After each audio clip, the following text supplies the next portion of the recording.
Hey guys, welcome back to my video. Let me just get that. Yeah, is it?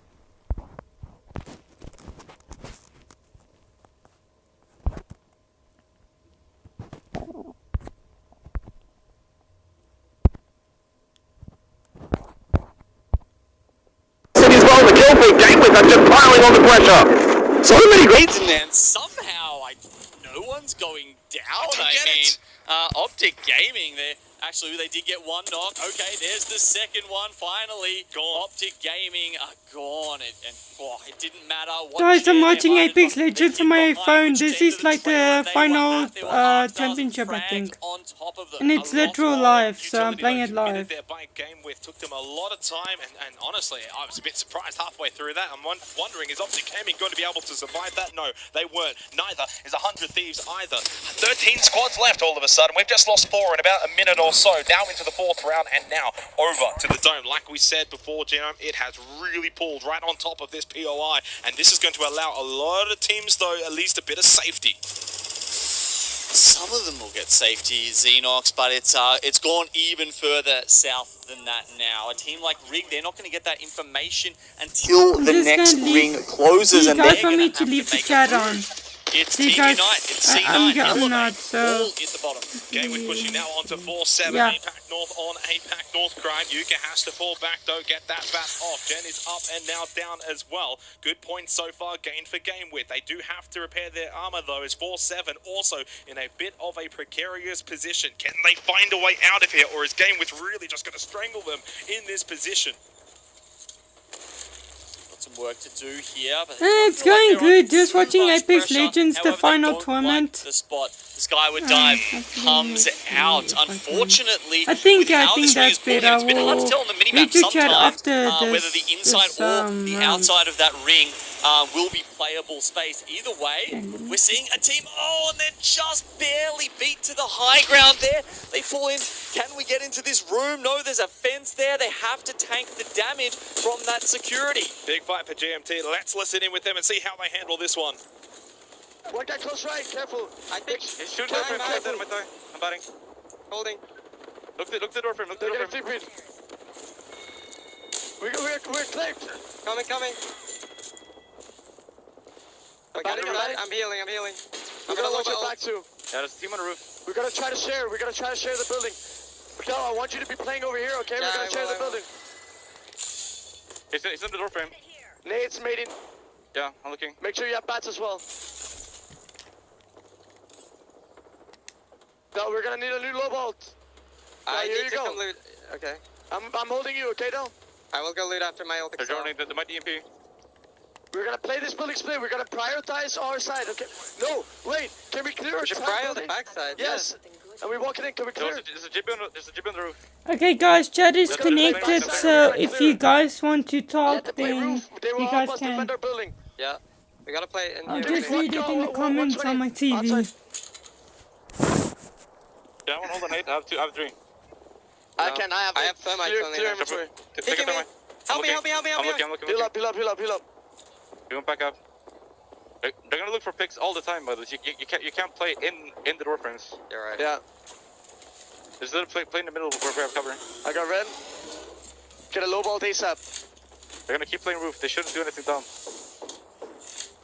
One team is gonna come in here for sure, okay? We're gonna nades stack those guys when they do it. Save nades. We're not wasting nades right now, okay? GMT there, deciding to prioritize the backside of the building. That's because of how this circle is shifting. If they can lock that down for now and just take this next 30 seconds to solidify that position, it's going to be very hard, and they'll probably only have the one angle to worry about. Yeah, you want to be inside for a bit of cover, but obviously you need to be able to get onto the outside as well. Team Liquid, they did have a route on the outside, but forced back in, saw them. So guys, just to say, I'm watching Apex Legends Mobile. I'm actually live streaming it. And yeah, so it just be instance, it's reignite our winners from match 1. So if you hear in the background people talking and you guys know that, how can I say it? In other words, just a skerrick of cover here to get them back. In other words, how can I say it? So it's people commenting in the back, like how they're playing and all. Actually, I'm so excited for when this game comes on Mobile Bug Global. On that high ground, of course, they don't want to overstep this position. If there's lines of sight looking up towards them, they could get punished here. They could get down rather And easily. by the way, Defensive if you aren't gonna guys do are as much asking special who is the here second in this person, instance. I'm just watching the game on live like right now, but I'm commenting, I'm watching the commentary on my TV. You'll love to be a Valk and just go up the top there. It's a fantastic position to play. Wow, damage coming out quickly. I think they might have even eliminated that interception pylon, so that's some free shields gone. Well, once that bubble dissipates, though, that should be a lot of damage onto game. With 9 squads still remaining, we have so much at stake here in match 2. So many points up for grabs. Rig have managed to stabilize a little bit there, but you can see they're still taking damage from either side. Alliance go out in 9th now, and we're still watching these teams up the top who don't have to move yet. Elevate on the low ground. They've got double purple. Sleep still on white. Doesn't matter. They'll get the job done. Abraleli goes down. So does Cloud9. Game with have been eliminated. 7 squads remaining. Team Liquid now. They need to get a move on as well. The silos have been cleared. No one up there. Look at AD Raccoon though. GMT, Reignite, all so close to each other. You got Sweet still alive as well for NRG. There goes Cloud9, courtesy of Team Liquid. Oh man, GMT. They are in a fantastic spot. I'm glad we had that listen in with them before just to see how they were feeling about that and how they managed to wrangle it.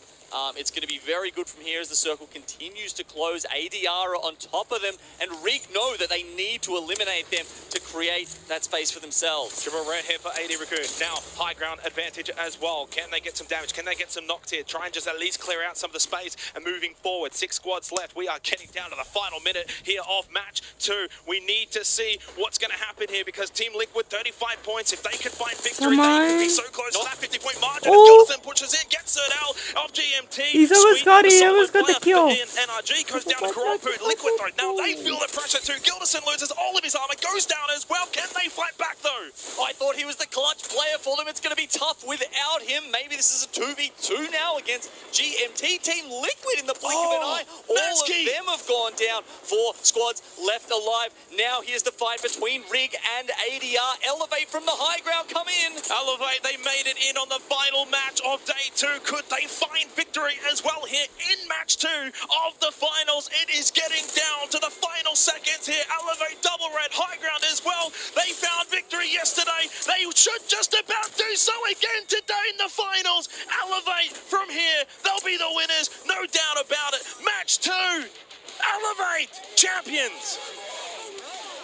Elevate are the only South American team in our final day here in Stockholm.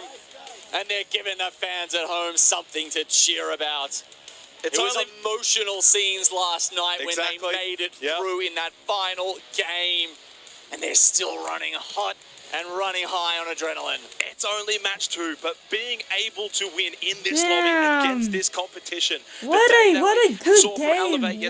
Now coming into the finals today. They actually just what a good game actually too. Adrenaline genome that they've got the capabilities to find victory, to find success. They didn't get too many points from match 1, but they're going to get a whole heap of points here in match 2. No doubt about it. Elevate, bleeding red at the moment. They are looking good.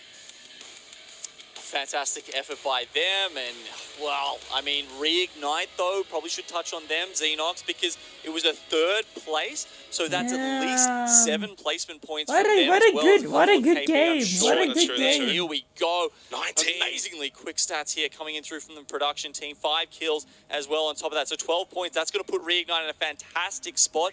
GMT and Elevate, of course. Oh, what a kill Liquid, point. though, that might put them up to number 1 overall. Exactly, and like you kind of said at the start of this game, match 1, a little bit top-heavy. Match 2, once again, rather top-heavy. 15 points for Liquid, 15 points for AD Raccoon, 12 for Reignite, of course, back fresh off of their win from match 1. GMT, a big game. We had, obviously, a big follow-on of them too, but Elevate, you can't look past them. What a result.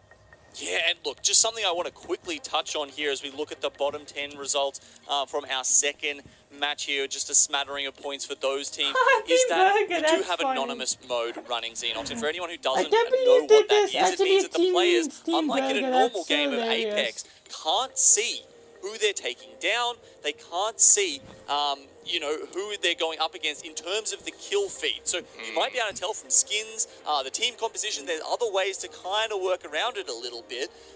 However, once we get to that match point, you won't be able to just focus on a team and take them down that quickly, that easily, unless you know their rotations. It's a tricky thing to do, but Elevate team, our team here that's made a big splash in Game 2. Yeah, our champion squad for match 2, they felt like champions last night, late into the night 2 in the final game, to even be here, to find victory now to start the day for match 2 says a lot for this team. Their ambitions and their ability to do well in this particular lobby group of these 20 teams. They go up to 20 points now, up 14 place positions. Of course, it's all about sort of the race to 50 points. From there, you then need to be able to find a win, but you've got to get to those 50 points first and quickly.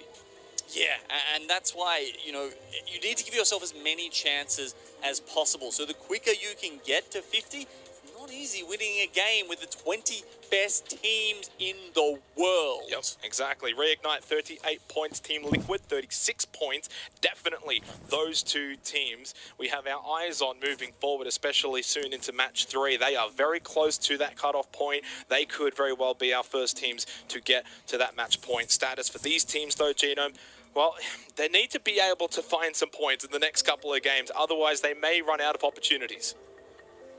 Only 11 here for Alliance, and then going down from there, that's at least 40 points away. That is at least 2 games of solid play to get your way to match point. So these guys aren't going to see an opportunity to take out that $250,000 first prize until at least probably game 4 or game 5, unless someone like Reignite or Team Liquid steals it away before then. Exactly. What a start here for the ALGS split to playoffs. Our first 2 matches done. World's Edge done for a little bit of time. For now, we go over to Storm Point. We're going to head off the desk as well. Fallout and Vicky will be on the other side.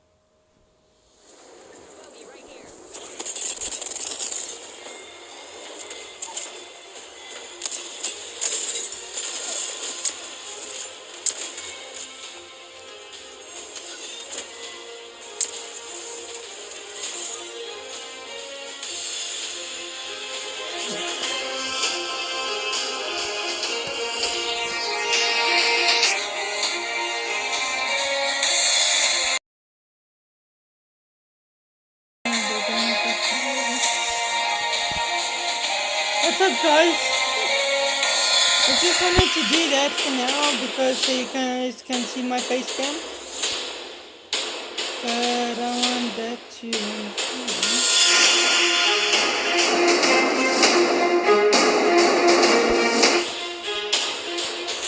Okay, I'm just gonna leave it like so, guys. So you guys can see what's happening now.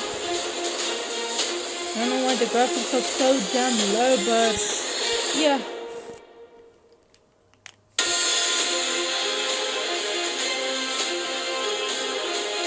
That music is just insane, what?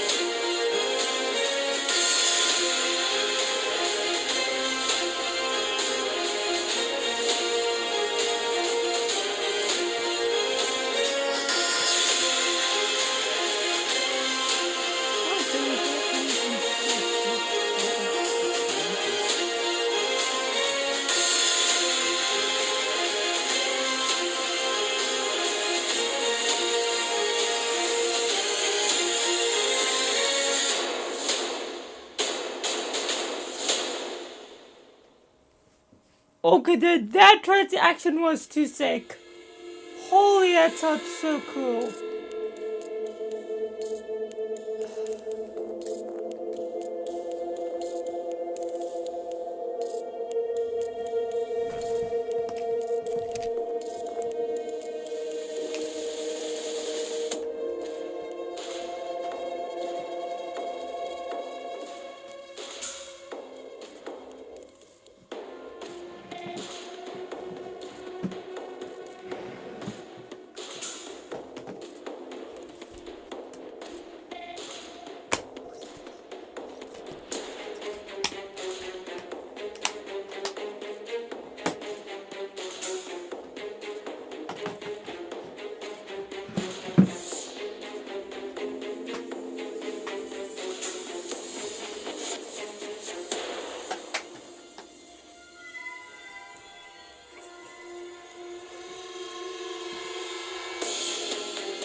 Okay, guys.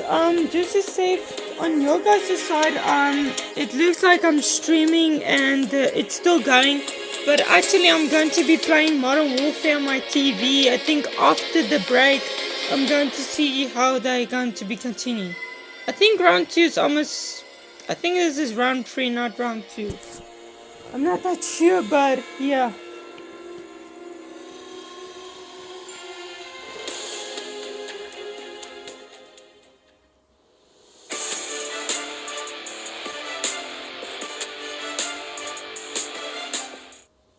Welcome back, ladies and gentlemen, to game number 3 of the ALGS Split 2 playoffs. I'm Fallout alongside Vicky Kitty.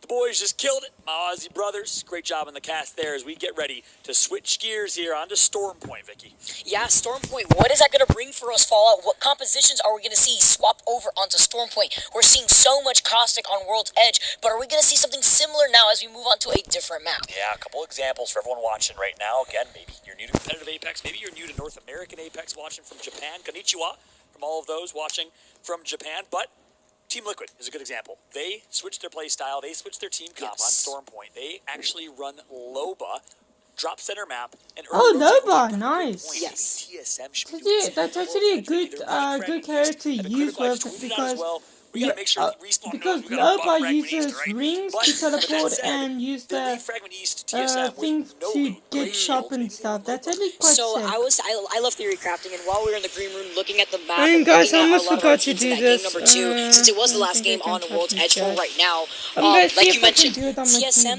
TV. yeah, they rotate I'm out gonna of see if I fragments, can but this is a find. team that also quickly rotates all the time. Since they're denied loot because of the lackluster loot that is in Fraggies, they should run the Loba, at least try it out, but at the moment, I feel like they're not comfortable doing that because they didn't practice that, just like the Caustic situation But they with didn't them practice running Caustic. Caustic. That's what I I'm know, saying. but it's Caustic, Fallout. But it's Caustic. So take a look at the screen right now, though. Back to Team Liquid. That's where we got to be focusing. They're at number 2 overall with 36 points. And guess what? It's because of largely that man right there. Fun FPS. The Gibraltar comparison between Sharky, arguably the best Gibraltar in Australia, and Fun, arguably one of the best Gibraltars in North America. I know a couple players would have a word with that, but Fun's been performing undoubtedly. You see the side-by-side there, and Team Liquid will be running Loba again on Stormpoint, and Hodzic, the coach of this team, former pro player for the Pittsburgh Knights, former ALGS caster actually with our team.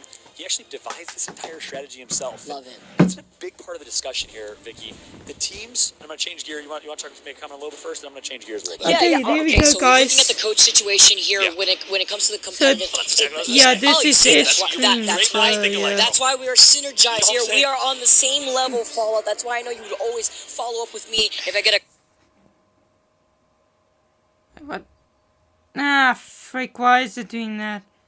Nope.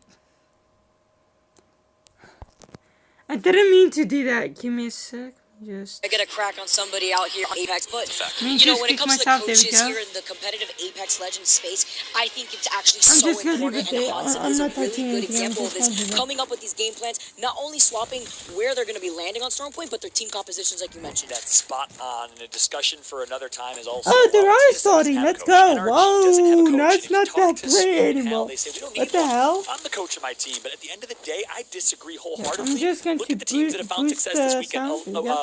With Cloud9 as a coach, a great one at that in Fun FPS. Team Liquid, Hodzic as their coach, both former pro players, and they're the teams that are showing up in an international competition. You need a coach who can help you with the prep for all of these regions. It's critical, and in my eyes, that's a big, big loss for TSM and NRG. Love this, though, Follow. Looking at the map, looking at Stormpoint. The first time we get to see Stormpoint, by the way, within this finals day. Elevate, they take over Lightning Run, and we have a full North Circle. What does that mean for our southern squads, though? That means it's going to be difficult to Valkyrie redeploy because of the natural terrain of Stormpoint. You have the high to low ground differentiation here, where the northern part of this map has that high ground elevation, and those squads that are moving from the south have a bit more trouble kind of gaining that distance with the Valkyrie redeploy since they don't have the terrain in their favor. Yeah, that's absolutely right. Meanwhile, we'd be remiss to cycle through any teams on Stormpoint if we're not cycling through Optic Gaming, dropping in the mill, the most dominant mill team. They will fight anyone who drops here undoubtedly on screen right now is Skittle Cakes. And if for some reason you've been living under a rock, you haven't heard of him, or maybe you're from Japan or elsewhere, so he is arguably the best player in the world. So much speculation. Is he an online warrior? Is he this? Is he that? He's proven everyone wrong. He's shown up big time, rocking Horizon here, and he is the soft-spoken IGL of this team, co-IGL with Duplex, but he's so good at rotations. I love how they have that synergy together too. Amazing. Yeah. And you could see that going on as they progress through the ALGS. Just such a strong team. That's why I have them in my sights. I always look at that team even before they were Team Optic, before we got the green wall here in the Apex Legends space. Alliance, another team that has just shown up right now. They're trying to progress here in the overall bracket, but not having the strong performance that we saw in day one. At the moment, yeah, they're in top 11 here, but so far, teams that have been performing after these first two games, Reignite, Team Liquid, Game With. We have to see now game number 3, how Stormpoint shakes things up. Yeah, absolutely. Speaking of great IGLs, it's Hawkus, the IGL of Alliance. If you haven't heard of him, well, you better listen up. He is former And by the way, military in guys, Sweden, just to takes his say, same I'm not going to approach, talk how he much in the leads his stream. team with direction. He's I'm so just going to talented, watch it so and good at just the be game, manages to quiet get most because I want damage, you guys most to kills. hear He's what they're actually number saying 3 and killed what with they're doing and 47. He's also, number yeah. 2 in total damage this weekend with 26.7k damage, and number 4 in assists. This guy is in the top 5 in every statistical category. We had a chance to chat with him. Let's listen. I think there's going to be a lot of upsets this weekend, considering there's a lot of subs on a lot of teams and stuff like that. But I feel like in the end, the teams with most experience are probably going to pull through. Our biggest rival right now is probably G2, since we're dropping on the same spot and we're most likely contesting this weekend. Top 3 teams going into this weekend. It's very hard to say it since we have a lot of subs on a lot of teams, but I'm going to say Alliance, TSM, NRG, CCA. Confidence, communication, and awareness. That is our motto. That's how we know how to play the game. Always great to get perspective from Hawkus. You heard about his top 3 teams in his opinion. You heard about his rivals. Well, the rival's not here. G2 not qualifying. Big storyline here. And, of course, the bigger storyline is Designful and his tweet sharing that he will be retiring from competitive Apex Legends. And I shared it on broadcast. I shared it on Twitter. I'll say it again. I hope that was just a decision in the moment and he reconsiders, because Designful, of course, is so talented. If we take a look at a replay here, Nasky on screen. This young man, so kind, so talented. And here we go. Hawkus finds himself in the fight. Look at the ultimate. Such a brilliant ult from Hawkus. The black hole comes through and he shreds Graceful. Graceful can't do nothing about it. He breaks down the doors with that black hole too. He cleans up Graceful. I also saw earlier on in the kill feed, NRG are grieving these teams with the charge rifle, not just on World's Edge, but on Stormpoint as well. Such a powerful weapon that we heard the coaches just yesterday actually talk to us a little bit about how they think the charge rifle is just absolutely dominating right now in terms of the compositions and actually denying a lot of the rotations from these teams on Stormpoint. Absolutely. Alliance, arguably the best team in EMEA over time. They are one of the top 2 Titans alongside players who unfortunately did not qualify with their substitute PKMK. Artico could not make it to this competition. On board now with Frex. Frex, of course, the only one of 7 players in this lobby that has been in every LAN competition starting from the X Games. Meanwhile, it is going to be Team Liquid eliminated. That is huge. They pride themselves in a brilliant Stormpoint play, and of one of 2 Stormpoint games, they're out already. That's the team in 2nd place, Vicky, with 36 points. They only needed 14 to hit match point. And like you said, they know that they're super strong on Stormpoint, so to go down this early, to go down in 16 overall on Stormpoint is insane. C9 maybe joining them soon after Lele manages to get away, has the safety of their own caustic barrels to actually manage to go back towards the building. Cloud9 are just cleaning up kids, though. 4 kills in total right now for Stay Naughty. See Legenda getting taken down by Unite. So Unite being over by the side, it's going to be something to note as so many other teams are taking up this real estate. And they got the banner and the res on Graceful. That is huge. You heard the listen in last game for C9. Graceful has gotten so much respect and trust from this team to the point that he is IGLing and making late game rotation calls while Albert Lely's making kind of the early game calls. As we can take a look at replay. Oh my goodness, Sweet with the tracking. Sweet, are you kidding me? Wow, him and Rocker melt, reignite, and that's their Valkyrie, by the way. Are you joking? What a play from NRG to take out the #1 team in the lobby. We missed that, but our production team, PGL, is unstoppable. They caught the action for us. Love the highlights. Love more of these redeploys being unleashed. Cloud9 like moving in, going to be able to delete some of these Watson fences. Can we talk about the follow-up between Energy, not only with the Hemlock, but with the charge off on our Alliance in a fight too? Yuki losing out on these shields. They're playing by the edge of the dome, but you get blasted in the face by a PK. And V3 Vega, they come out on top. Wow. V3 Vega, the Japanese team. It's going to be One Tappy. My favorite gamer tag in this entire Love life, by it. the way. This man's name is One Tappy. How epic. Legendary. Shut up, One Tappy. Shut up, V3 Vega. Taking on Alliance. That's a big, big kill. And right there, we have Reignite, we have Team Liquid, we have Alliance, and we have SSG all eliminated. This is Storm Point, Vicky. In North America, we're used to it being slow. 7 squads left, and this man's getting absolutely thralled by a Prowler. Rip the pepperonis. Just gotta cut right through them too. Team Empire, another team that we have to talk about because we always talk about these compositions. They're rocking the Bangalore and Bloodhound. Their goal, to smoke into the Bloodhound between the Scan and the Beast of the Hunt. It's gonna be lethal. You want to take your eyes on that. Legetta still down here as Team Unite managed to rotate off to the side. They may actually have to leave Legetta behind. Let's see here, which is crucial because that's the crypto on their team, and that's gonna be the safety net to try to obtain those banners and get the beacon scans too. Absolutely. As we take a look at the leaderboard here, Team Unite in 11th place with 13 points, but what you saw on the first page is it might flip back over in a second. Is Team Liquid with 38 out. Reignite with 38 out of this lobby. So, if you are rooting for another 11-game series like we had in Krakow, Poland at the preseason invitational like I am, it was so hype. It was the debut of Matchpoint. This is a good thing. Let me know in the chat how many games you think it will be, how many games you want it to be. I personally am hoping, give us 10, give us 12. Oh, yeah. I'm in it for the long haul. I don't care if I lose my voice. I want Apex hype with this Matchpoint board. I may not have a voice by the end of today. I mean, that's going to be absolutely crazy. Yeah. If we go all the way up to the 20th game, I may have to take another day here in Sweden. But you know what? I'm not complaining. All the Apex action right here, right now. The finals for the first ALGS LAN in over 950 plus days. Yeah, that's right. We're going to take a look at GameWith here. This is a remarkable story. They got 10th place, barely qualified, and they were crying, tears flowing on stream, tears of happiness, tears of joy, tears of relief, as GameWith barely snuck through to these finals. And guess what, Vicky? They started with a game 1, second place, 13-kill game, and as a result, 27 points. They started with 0, by the way. Keep in mind, the top 10 teams started with some points. So TSM has a few points, only because they started with those points. And that is something that GameWith did not have the advantage, the luxury of, if they're still performing here. NRG also did not start with any points because they came from the losers bracket, and they have 23. That's such an important thing to highlight, too, because we looked at some of these teams that were performing earlier on in the winners bracket. Team Optics starting off with those 10 points, too. NRG, unfortunately, not starting with those points, but still turning up in these lobbies. They have 3 KP already. We saw them in the kill feed with the charge rifle. A lot of squads in general with the charge rifle. So they're going to get this beacon scan, and they can plan their next move, whether it be the redeploy to get onto the high ground there, since it looks like they're getting circle cut by another team. Yeah, I love NRG's rotations here. Brilliant calls from Sweet, the IGL of this team, arguably one of the best IGLs in Apex Legends, rivals Imperial Hal, Hawkus, Hardeki, and others. And we have a chance to listen and see how they play this. Let's listen. Somewhere here. Let's scan this area. Oh, this is all vertical clearance. They're gonna shoot it. Yeah, about 112. We should have. All right, we'll have it. Where are we going? I don't know yet. I have Fred in there. Landing here.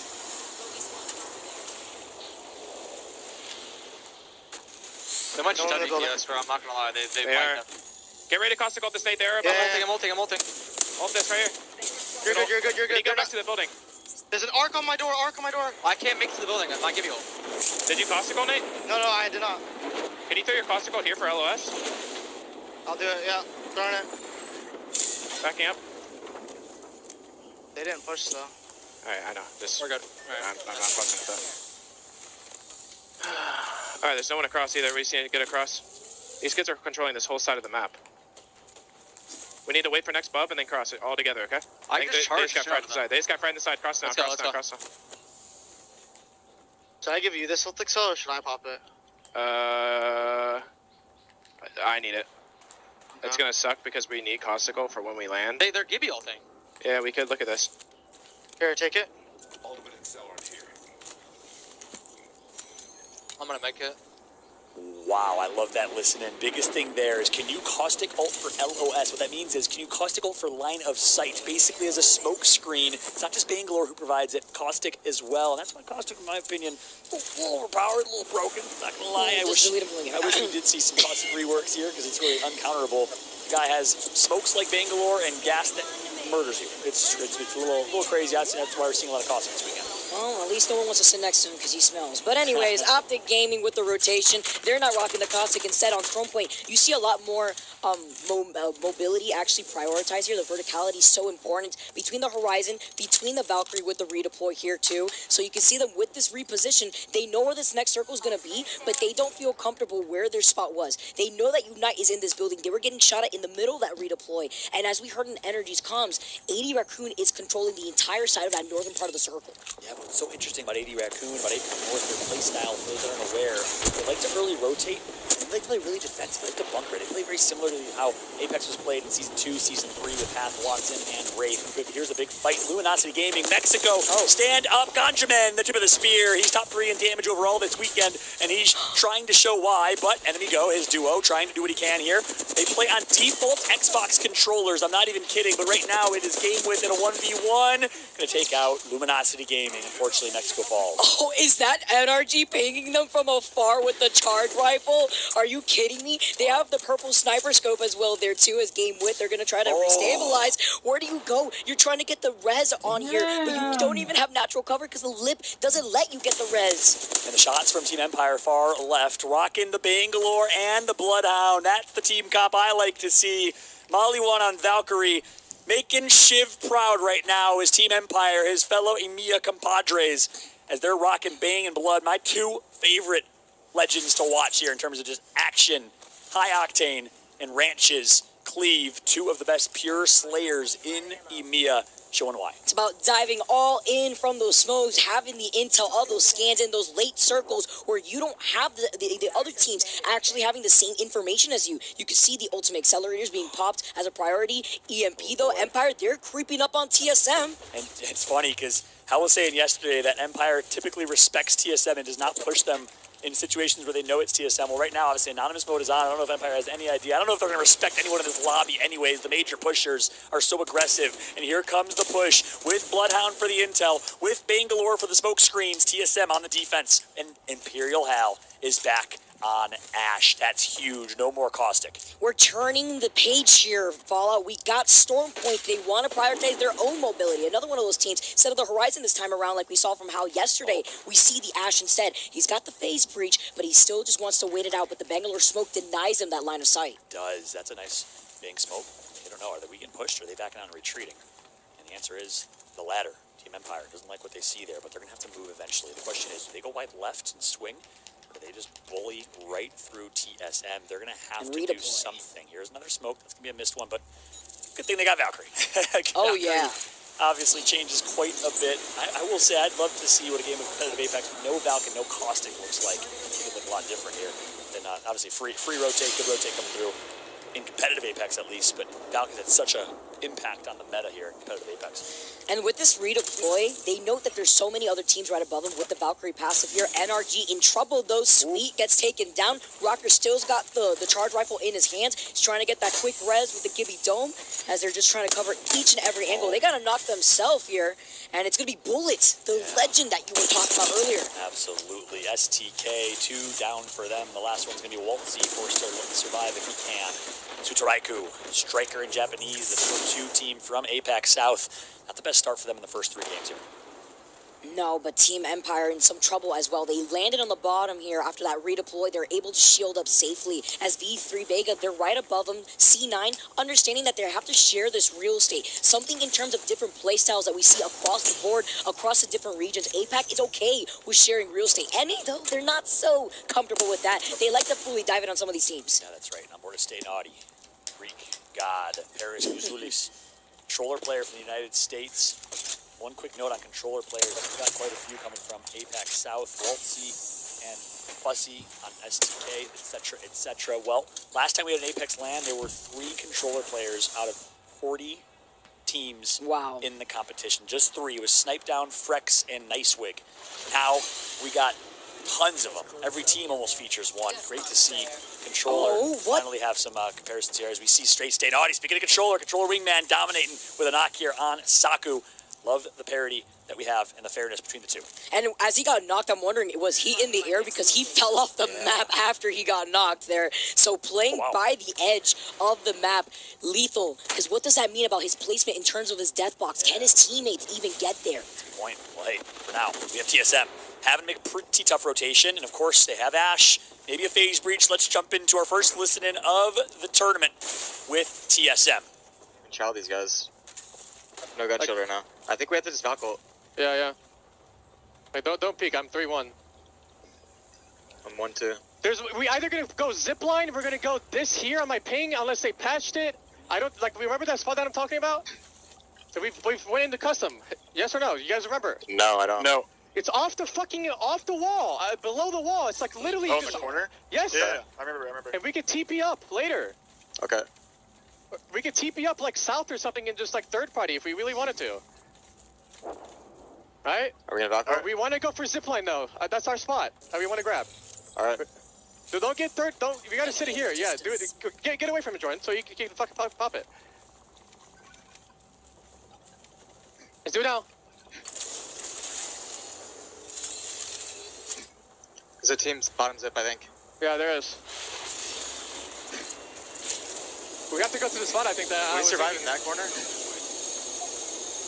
I think we go for the spot that I was thinking about. Okay, I'm going for it. My red ping. I'm on it. I'm safe in it. Just hide. Yeah, we're chilling. Don't make any noise. Do nothing. I'm 3-1. I have TP, so we can... Oh my god, was that the most tactical listening we've ever had in ALGS history? What? Hal says, do you remember the spot we went over in customs? This is the hours and hours of prep they put in off stream. They said, no, we don't. And then they landed there anyways. And the spot is in. They're going to be hiding for the rest of this game.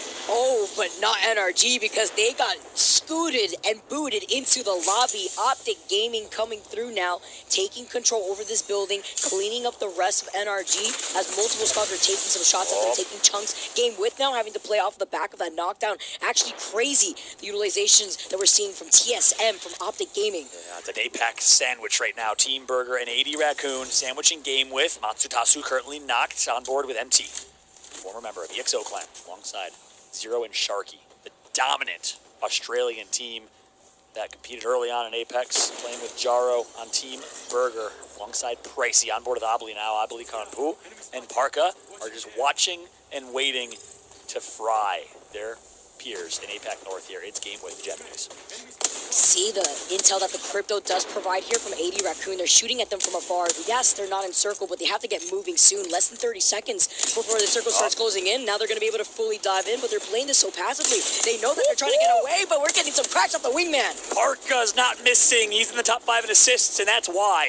Does such good damage. Burger Pricey's going to actually get the knock here on Yuka. That's going to be a kill point for them. Pricey with a red Evo shield. Jaro going to get knocked down to 75 HP. Needs to heal back up. On board with Pricey. The caustic. The nades.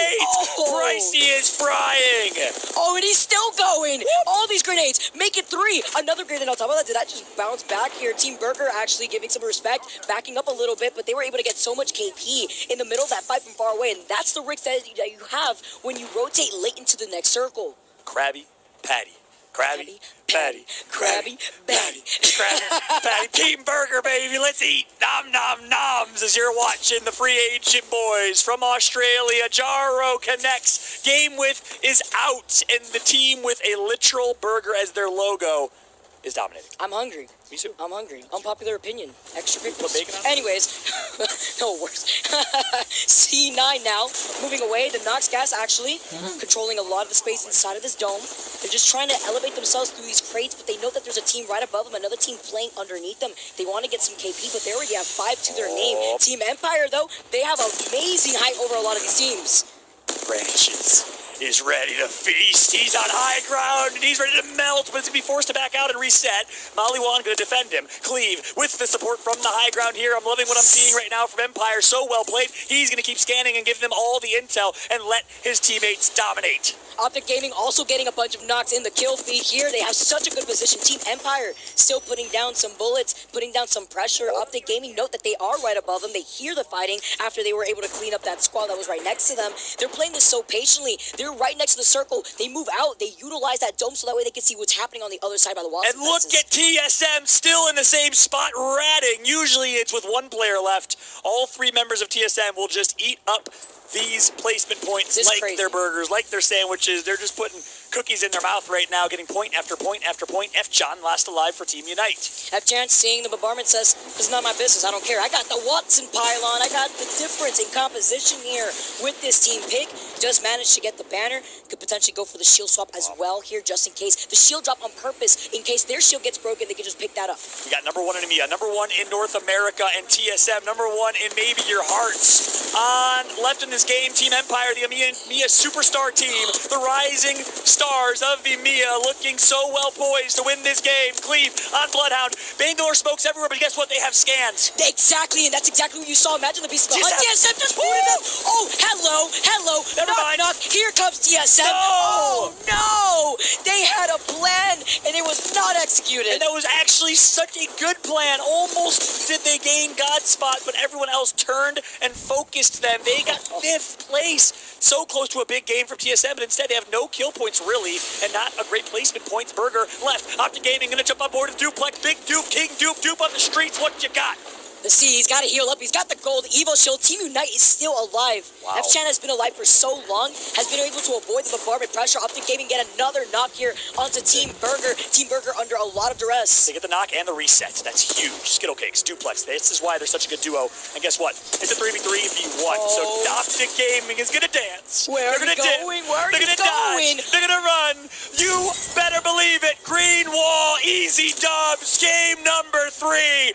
Optic Gaming are your champions. Coming out on top on Stormpoint on top of it all. That's what I like to see. Fallout by Team Preds coming alive. Yeah, I said they were going to dance, but they're not dancing. In fact, they're not even No, celebrating. you know what? They're just looking like it's another day at work for them. And that's In fact, they look concentration. pissed. They look actually angry. They're like, they look shaking like their they got head. 20th place with 0 points.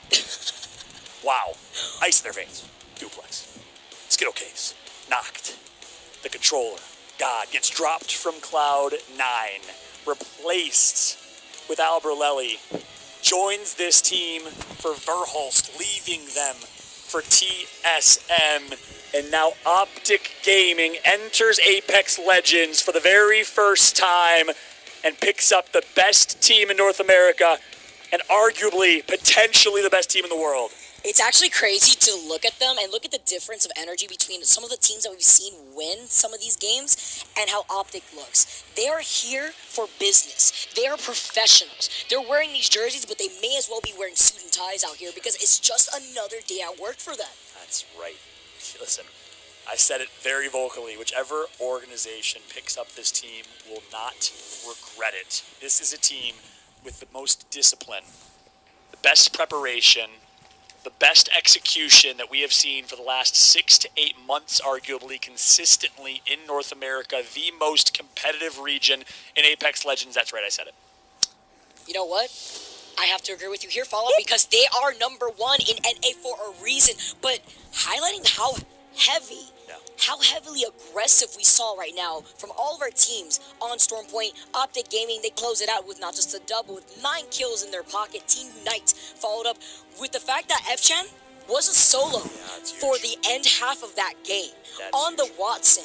That's absolutely huge because we were highlighting Team Burger. They redeployed for the high ground. Yeah, they cleaned up so many kills, but Team Empire, they were in that god spot for so long on the high ground with their team comp. GameWith gets 7 kills and 10 points as well. So Team Unite and GameWith, top 3 teams from game number 1, also performing in game number 3. I'm excited for the overall standings. V3 Vega gets 4 points. Team Liquid gets 2 kills, but a quiet game from our teams that performed in game number 2. It's Elevate, Team Liquid, and a few others. Obviously, Reignite as well. Not able to do it here on Stormpoint. They'll have one more chance as we take a look at the stats here for Optic Gaming. Optic Gaming held down that point for so long in that building. Skittle Cakes cleaned up right after Duplex. Look at the synergy that this entire team has together. Some damage here, it may not be over 1,000, but it's the fact that their positioning was amazing that allowed them to get that dub. I'm just going to say, shout out to the dude, I'm so sorry I'm blanking on your names, from the Competitive Apex Reddit that put together that photoshopped edit of Duke on main stage as Gibraltar.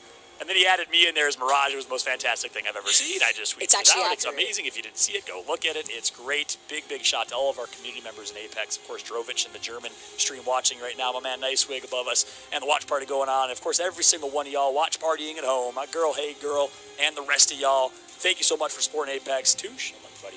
That's going to be it for us here for a moment. We're going to go ahead and throw it to the desk to break down all the action. Kate, James, Rain Day, and Killer Pigeon, take it away. Thank you, everyone, and thank you, Fallout and Vicky Kitty, of course, both of our casters there. Really incredible stuff. And Rain Day, Vicky just said something very interesting. Optic Gaming were wearing jerseys, but they might as well have been wearing suits because today is just another day at the office. Business as usual. I like to say job's not done. I'm a Kobe fan. Rest in peace, one of my idols and mentors in the competitive space. But I think in general, these guys represent what it means to show up and just play for the sake of winning. There is no laughter from Skittlecake's face. You saw that man stare. We thought they didn't realize the game was over. We were like, they know they're not playing anymore, right? That's the level of focus that they've got, and I think that's why they've been so successful. It looks odd, but it's because it's special. That is special, and let's take a look at how that special math has come to fruition with our leaderboards. And James, I'm looking over at you here for a moment. We are seeing some interesting change-ups, but we're not yet seeing that all-important 5-0 number. Yeah, the way Team Liquid especially have been racing in these matches, you thought that maybe they would be talking about match point earlier, but we saw a lot of casualties in that game 3, which we'll get to later on. So indeed, it is getting busier towards the top of the table now as we see Optic move up 6 places. Same can be said for Team Burger, who got a lot of kills in that last game, and Unite are creeping forward as well. And sometimes these Watson teams can, I feel like, be gatekeepers when it comes to actually winning. Somewhat threatening, though, to get towards that match point territory, as we see with GameWidth on 36 points. But if they are to make it there, then there are other questions to ask after that. Well, there's a lot of questions to ask, KP. A lot of those questions are definitely directed towards the second page of our leaderboard. Yeah, there's some big surprises, right? Like TSM, there's kind of that will they, won't they? This is the kind of undisputed champions when we get to LANs. Not looking on form. I did love that switch up in the final game, though, right? That tight spot. A lot of us like, what the hell are they doing down here? What's the tone of this? They were playing with zero vision, zero info all game long. I do like that they're actually surviving long. Yeah. Speaking of survivors that aren't making it Space Station, you know, I was bigging these guys up. Longest average survival time, and they keep ending up first out despite getting what looks like good positions. Hey guys, it's me. I just want to say, because you know that recording thing on the side, I'm not keeping it off, I'm keeping it on so you guys can hear what they're saying and all. I might be going to turn on the camera, I don't know, but yeah, you guys can see how crazy this game is. But yeah, I hope you guys enjoyed the live stream. I'm not going to talk too much because I want you guys to hear what's happening, how they're playing and how they're commentating. So I want to also be in the live stream as well. This is my live stream, just to say, but I actually really like it when they like talk about how they're playing the game and all. So I will just leave them to it. So now further ado, let's get back in the stream. JMW, Zero, and Sharky. JMW, a great story too, subbing in, part of that Kungarna team that has gone to C9, that has helped go to GMT and now Rig. They're all performing so well. Absolutely. Speaking of great performances, Motivation and Momentum has a face. It looks like the 3 faces of Elevate here, KP, bringing in match number 2. Yeah, and it fits perfectly. Unite and Rig contested them in the first game, gave them a 17th place to bum them out early. What did Elevate do? They switch up so quickly, completely changing the map drop, and they get the pristine one down at Dome where it finishes. And what I loved is the way they shoot Patience. They were actually scouting out a lot of the early information, weren't afraid to frag, but they weren't being overly aggressive. They understood that all attention was going to be coming to them, and while some people had finite amounts of information, they, at the end of the day, knew everyone that was going to be in that final circle. Big brain for sure. And James, we changed up the map here for match number 3, and that's the response I'm going for. My God, Kate, we lost teams in spectacular fashion. We had highlights from start to finish. We had big names in the body bags early. Reignite got wrecked as we saw there at the beginning, and there's more crazy frags to come. 100 Thieves out 19th, Elevate 18th, GMT 17th. All these teams that are really looking to get that first place, missing in action. And it didn't stop there. It got even crazier when we carried on later on. We saw some teams like Empire finally turn up. They got a bunch of kills here once they got an elevated position. We saw that late rotation from CSM once they got onto the rock, but they didn't have enough space in the zone to stay up there and fight properly, so they didn't last very long up the top. Moving down to the last 3 squads now, it just continues to be absolutely crazy. And of course, the big boys, the monsters in the lobby, Optic, doing what they need to be done from above, just keeping everybody's heads underwater. Ooh, underwater. And There it is. Cool, calm, and collected. A little different than Elevate when they win, right? It's like polar opposites. We've got all of the spectrum of reaction there. But I just, Kate, you know, to piggyback off what we've seen with James and the Watson fences and talking about that meta, I think Watson generally is an undervalued legend because when she got out of the meta, people just forgot a lot about her. They said, we need buffs. We need to continually get this character more supported within the game. But they didn't come. And for me, that always working in game dev and finding that out seems there's probably something statistically very good about her performance at all levels that they don't want to push too forward. And we're seeing it now with virtually no changes to her, showing up and being able to compete in the highest of levels. A small hitbox as well, one of the smallest in the game, does help. But I think we're going to see more transitions to different legends coming out as the tournament elongates. Absolutely, and one thing, KP, sorry. bring it in. I know you want to. I mean, I love that you're bringing up Watson because I think something that maybe doesn't get talked about enough is this whole idea, not just zonal denial, but information feedback, right? Even if you don't block an opponent out infinitely, even if they take out your fences, it's actually a drawback information to you, something you can utilize to your advantage. Am I being flanked? Am I not? And when we see these teams that split up and play a little bit too wide on these buildings and get caught off guard because of it, I think that's a situation where Watson is an advantage. You don't have to posture someone so far away from their team that they can't be backed up. Exactly. And here it is. That is exactly what we talk about here on the analyst desk. Something else we talk about is your pick for the Monster MVP, and that means it's time for you to take a screenshot, take a picture on your phone. Here's what you're going to want to do. You can vote for your favorite player on our Monster Energy MVP using the hashtag of that chosen player. You see it's right here on the screen. Isn't that amazing? And then also hashtag ALGS Monster Energy MVP.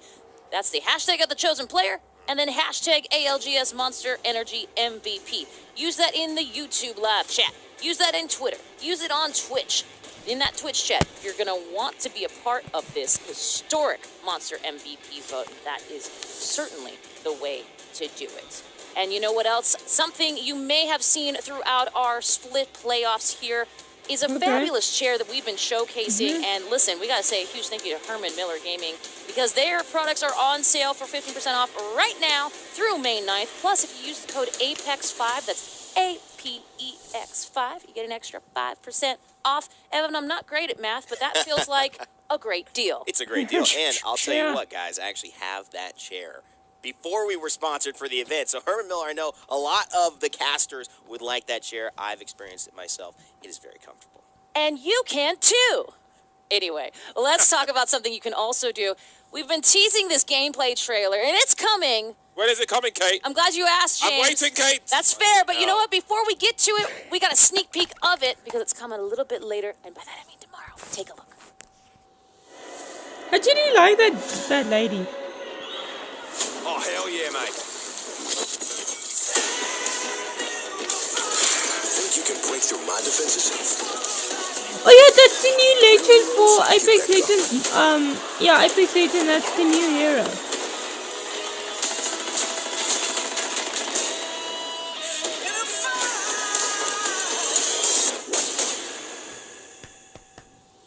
Okay, James, as you were talking, you were excited.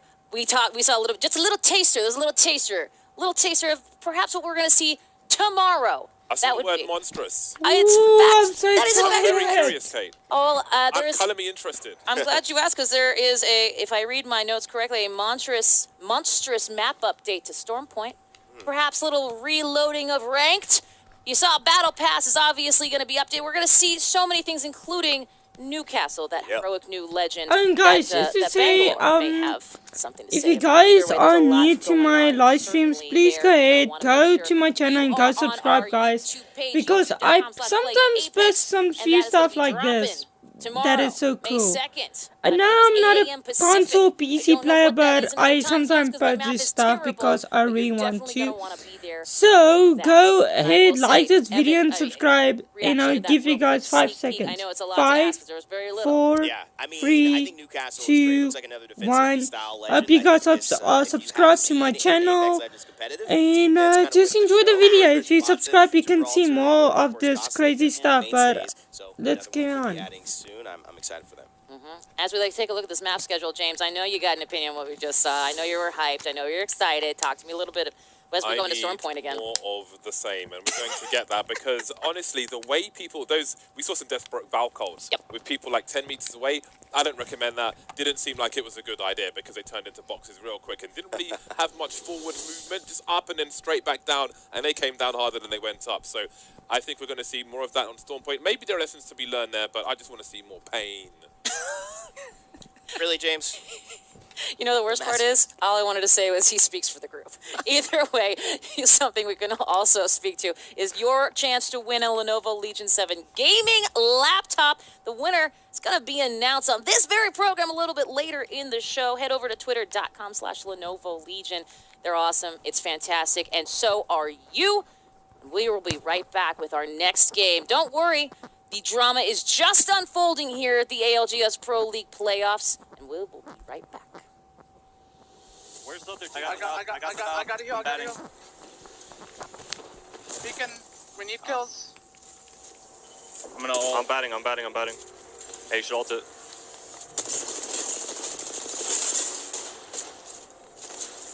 He's behind the gym. Got them all. Last dude. On you. Good, boys. Let's go. That felt not like a real game. Yeah. Feels I ain't complaining. I think I at had least like 10. We got at least 10 off of that. Herman Miller, the official chair partner of the Apex Legends Global Series.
matches done now for the ALGS Split 2 playoffs. We've got more to come, though still no teams have reached that magical 50 just yet, Gino, but maybe at the conclusion of match 4 coming up very shortly. Yeah, the teams that were performing at the start of the day slowed down a little bit. We saw them getting taken out very early on, and we have to wonder, Xenox. Now, we talked before about anonymous mode, but these teams, they know where each other are landing. Right. So does that mean we had some teams deciding to take it upon themselves and slow the lobby down, slow those top teams' progression to 50 points by taking them on at their own POIs early on in the game? We saw that footage of Reignite being taken out of the sky there by the charge rifle, and unfortunately timed Skyward Dive means they met their demise a little bit earlier than perhaps they would have liked. Team Liquid only managed to scrape through 2 kills. That puts them equal in the lead, but still not the kind of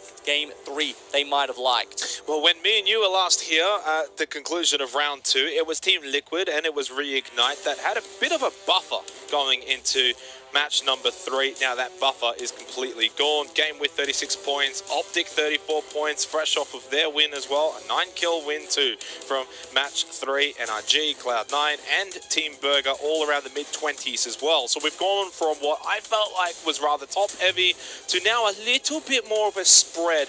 But still, those teams that are 30-plus points, they go and have a big game here. Who knows, they might be able to get over that magical 50-point barrier. Still a little way for them to go. Teams like NRG, they're kind of through the middle of the pack there. Well, I mean, 5th at the moment. But, you know, with 26 points, sorry, maybe, you know, halfway to getting to match point is a better way to put it.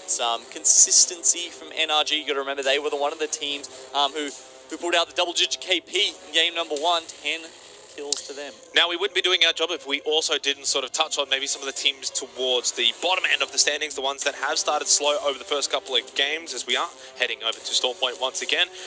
No more bigger than maybe Space Station Gaming, only the 4 points through the first 3 matches. But what about Sudaraku, Gino? This was a team that has won 4 games coming into the finals today. Only the 8 points so far, 19th, 19th, and 12th. It's been a rough start for them. It has been, and you know, they've got Xeno Caves all to themselves. Talking to them about that this morning, they were so happy about it. In some of the other lobbies they played here in the playoffs, they've had to, you know, just scrape some loot together from in between Mill and Xeno. They've got plenty of Trident options.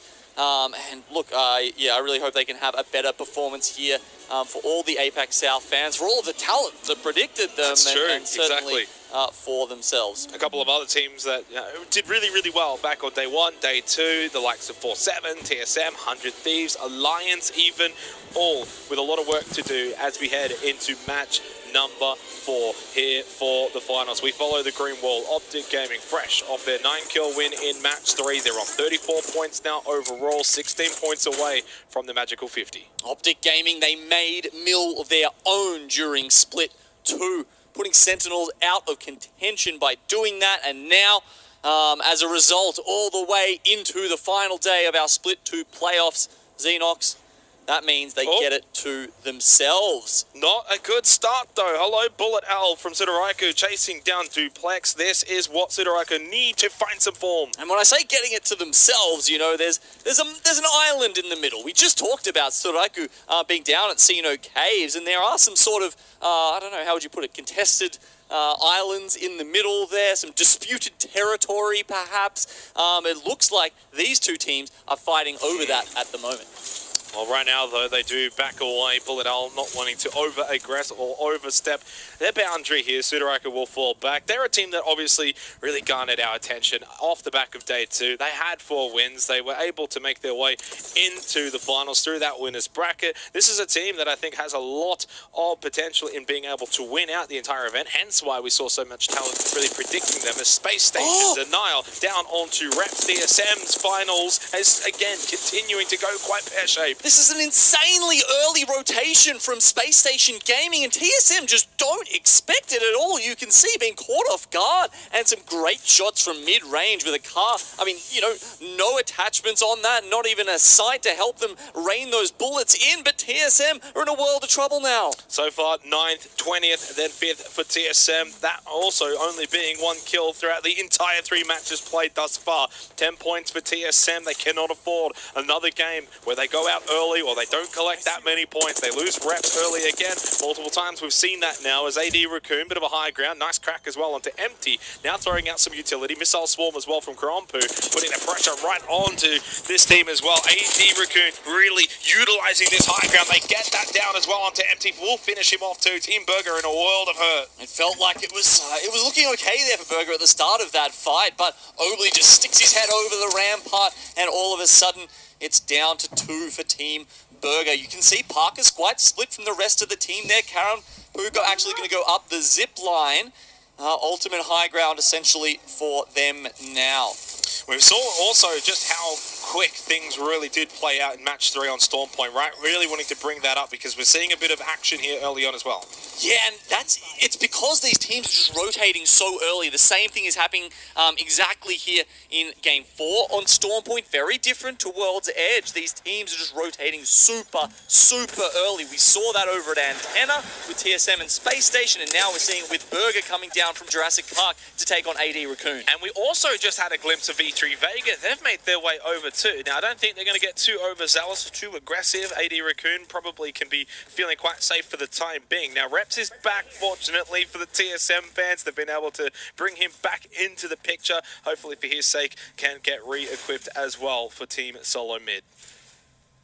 It's going to be an interesting circle, and to see how this one plays out. Xenox, at the moment, it's covering sort of, it's both Antenna, it's got a little bit of Barometer in there, and Jurassic Park. Now, we don't see circles generally pull to Jurassic Park, so it probably will be one of those southern ones. At the moment, the teams are kind of split on where that's going to go. We see a lot of them, you know, Jurassic Park absolutely not occupied right now, okay? They understand that these teams have done their research. They know that is a spot where the circle will not finish, so they have just piled into these buildings. Like you can see, Storaiku, they've actually managed to get all 3 over here to Barometer, but for how long? Early bubble, Fussy got cracked and taken low on health as well. We'll be able to heal back up in that dome. AD Raccoon still on this high ground. Not only were they putting pressure onto Burger, now onto Sudoraiku as well. So it's a bit of an all APAC roll Fiesta currently. Sudoraiku now, Bullet gets the crack. Can he get anything more as well? Gas Barrel's going to be popped as well. Now Fussy's still low on health, so Sudoraiku's got to be careful that they don't get too over aggressive in this situation. They really need to maybe fall back for a bit. Now remember though, Team Burger only have Pricey and Jarrow. They're going to lob a lot of grenades, lots of ordnance going down there onto the bottom floor, and they have to do that. They have to make themselves known and have that presence so that Storaiku don't push up the stairs. I don't imagine the Team Burger are going to push onto them. I think they just want to hold their ground for the moment. That's not going to be easy though. Fortunately, they've still got Pricey up on the course. It can be a bit annoying to push into that 100 Thieves. Now they make their way over as well, so suddenly it's getting quite congested with the amount of teams pushing over to this position. You can see Luminosity Gaming as well in the background. Same with even the likes of Empire even further away up towards the north. 2 minutes until we head into round 2. Sudoraiku, I think, are more than comfortable just playing a little down below now. They know that they've got some neighbors up above them. That's fine with them. They'll just sit here. Yeah, a little update for the NA fans out there. Looks like TSM did manage to get out of that icky situation they were in earlier, and they've gone over to Launchpad just to try and resupply. Storaiku and Burger still holding each other at range here. SSG that we saw earlier on, they decided, you know, the kills weren't worth it. They wanted early positioning in the ring and kept going through. Luminosity will kind of caught out in the open here. Just a couple of rocks to hide behind, and that's a defensive bombardment coming their way. 100 Thieves doing a great job to keep the pressure onto Luminosity. Defensive bombardment thrown out as well. Now Niesel has a little bit of health, a little bit of armor. They lose most of it though. In fact, they're losing quite a lot. In fact, I think they're getting third party as well. Vaxor gets so aggressive, gets right in there, seeing if he can maybe put more pain onto Luminosity. I'm surprised they survived that defensive bombardment, to be honest. And now they are being bombarded by multiple squads. The missile swarms come in from both directions. The gas grenade finishes them off. That was about 3 tacticals, 3 ultimates, and as we saw, they did not have a bubble to play behind. AD Raccoon, 100 Thieves, compounding the pressure onto Luminosity, and they could not hold on any longer. They fall. First team out in match 4. A lot of fights early on Xenox, but not necessarily a lot of teams finished off. As you say, only the one taken down thus far. Yeah, still 19 squads. For reference, we lost 6 squads inside of the first round in match 3. So that was very much that sort of fast-paced, frenetic kind of game, especially for the first match of Storm Point. This now being the second one, it has slowed down just a little bit. But for the most part, compared to our World's Edge matches, we have still seen the pace really pick up. Yeah, still lots of teams rotating past each other. I guess they've maybe picked up on that a little bit since Game 3, and as a result, they're able to weave their way through and make those rotations, you know, maybe not safely, but certainly with most of their team members alive, a little bit better than they did in the game before. But, I mean, this is match point format. Xenox, there's not that many games to play with. We're already in round 4. I mean, how many are we expecting it to go to? 7, 8, that's about the average you see out of these, so... Well, you say that. Certain regions, though, got into the double digits back a little while ago, especially in the Split 1 playoffs. I know, at least in APAC North, I think we got to about 11 matches, for example. So it's never a given. You kind of want to err onto the side of caution, though, don't you? You do not want to predict and say, oh, it's going to go 12, 13 matches. You want to almost think we've only got maybe 6, 7, or 8 matches. For example, you know, you look at some of the top teams that we've got at the moment, Team Liquid, Reignite, GameWith, they're not that far away from that 50-point status. So you do not want to rely on playing better later on in the day. You really want to start well. Really want to be putting those numbers up early. Alliance, absolutely a team who has put numbers up this tournament. Huckus, Yuki, they were on top of the leaderboards for damage and kills. And that was playing all of the best teams here. That wasn't, you know, running through the lower bracket too much. These guys are doing it, and when they are against the world's best, it doesn't look like there are few that are better.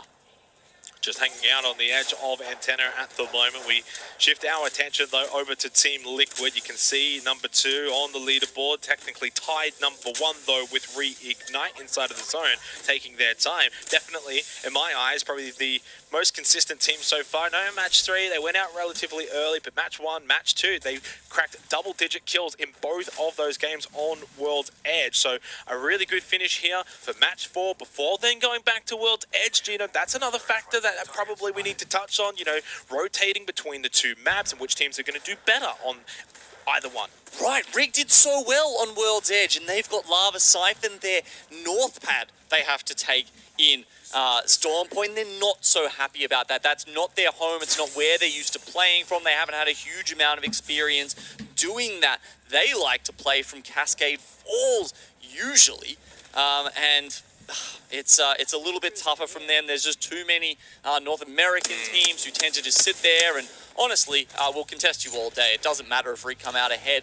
They need to be rotating early, and that's what they'll prioritize. And that's why if Team Liquid have a big game here as well, for them, they're only 12 points away from 50 points, and then going into World's Edge, they could have 2 matches early on in the day where they could be our champions. Nocturnal finds it down onto Stay Naughty of Cloud9. Pressure now mounting, forcing out that bubble. Now the bat's going to go off for Graceful. That's going to get him back up, full armor, full health. Albralele, though, just gets cracked as well. Now forced to pop that bat. In fact, the pressure, though, now getting too much, I think, for Cloud9 to handle. Team Liquid, they've been so consistent today. They've got a little high ground position. They've already got rid of Stay Naughty. Graceful's got no health. He's got no chance as well. It's only Albralele now remaining. Throws out a barrel, but it's a last-ditch effort. That is not going to do anything for him. And there was a little defensive bombardment thrown out by reps of TSM as well, but it's Liquid that do the majority of the damage. So TSM, they've made that rotate in from launch pad as we mentioned.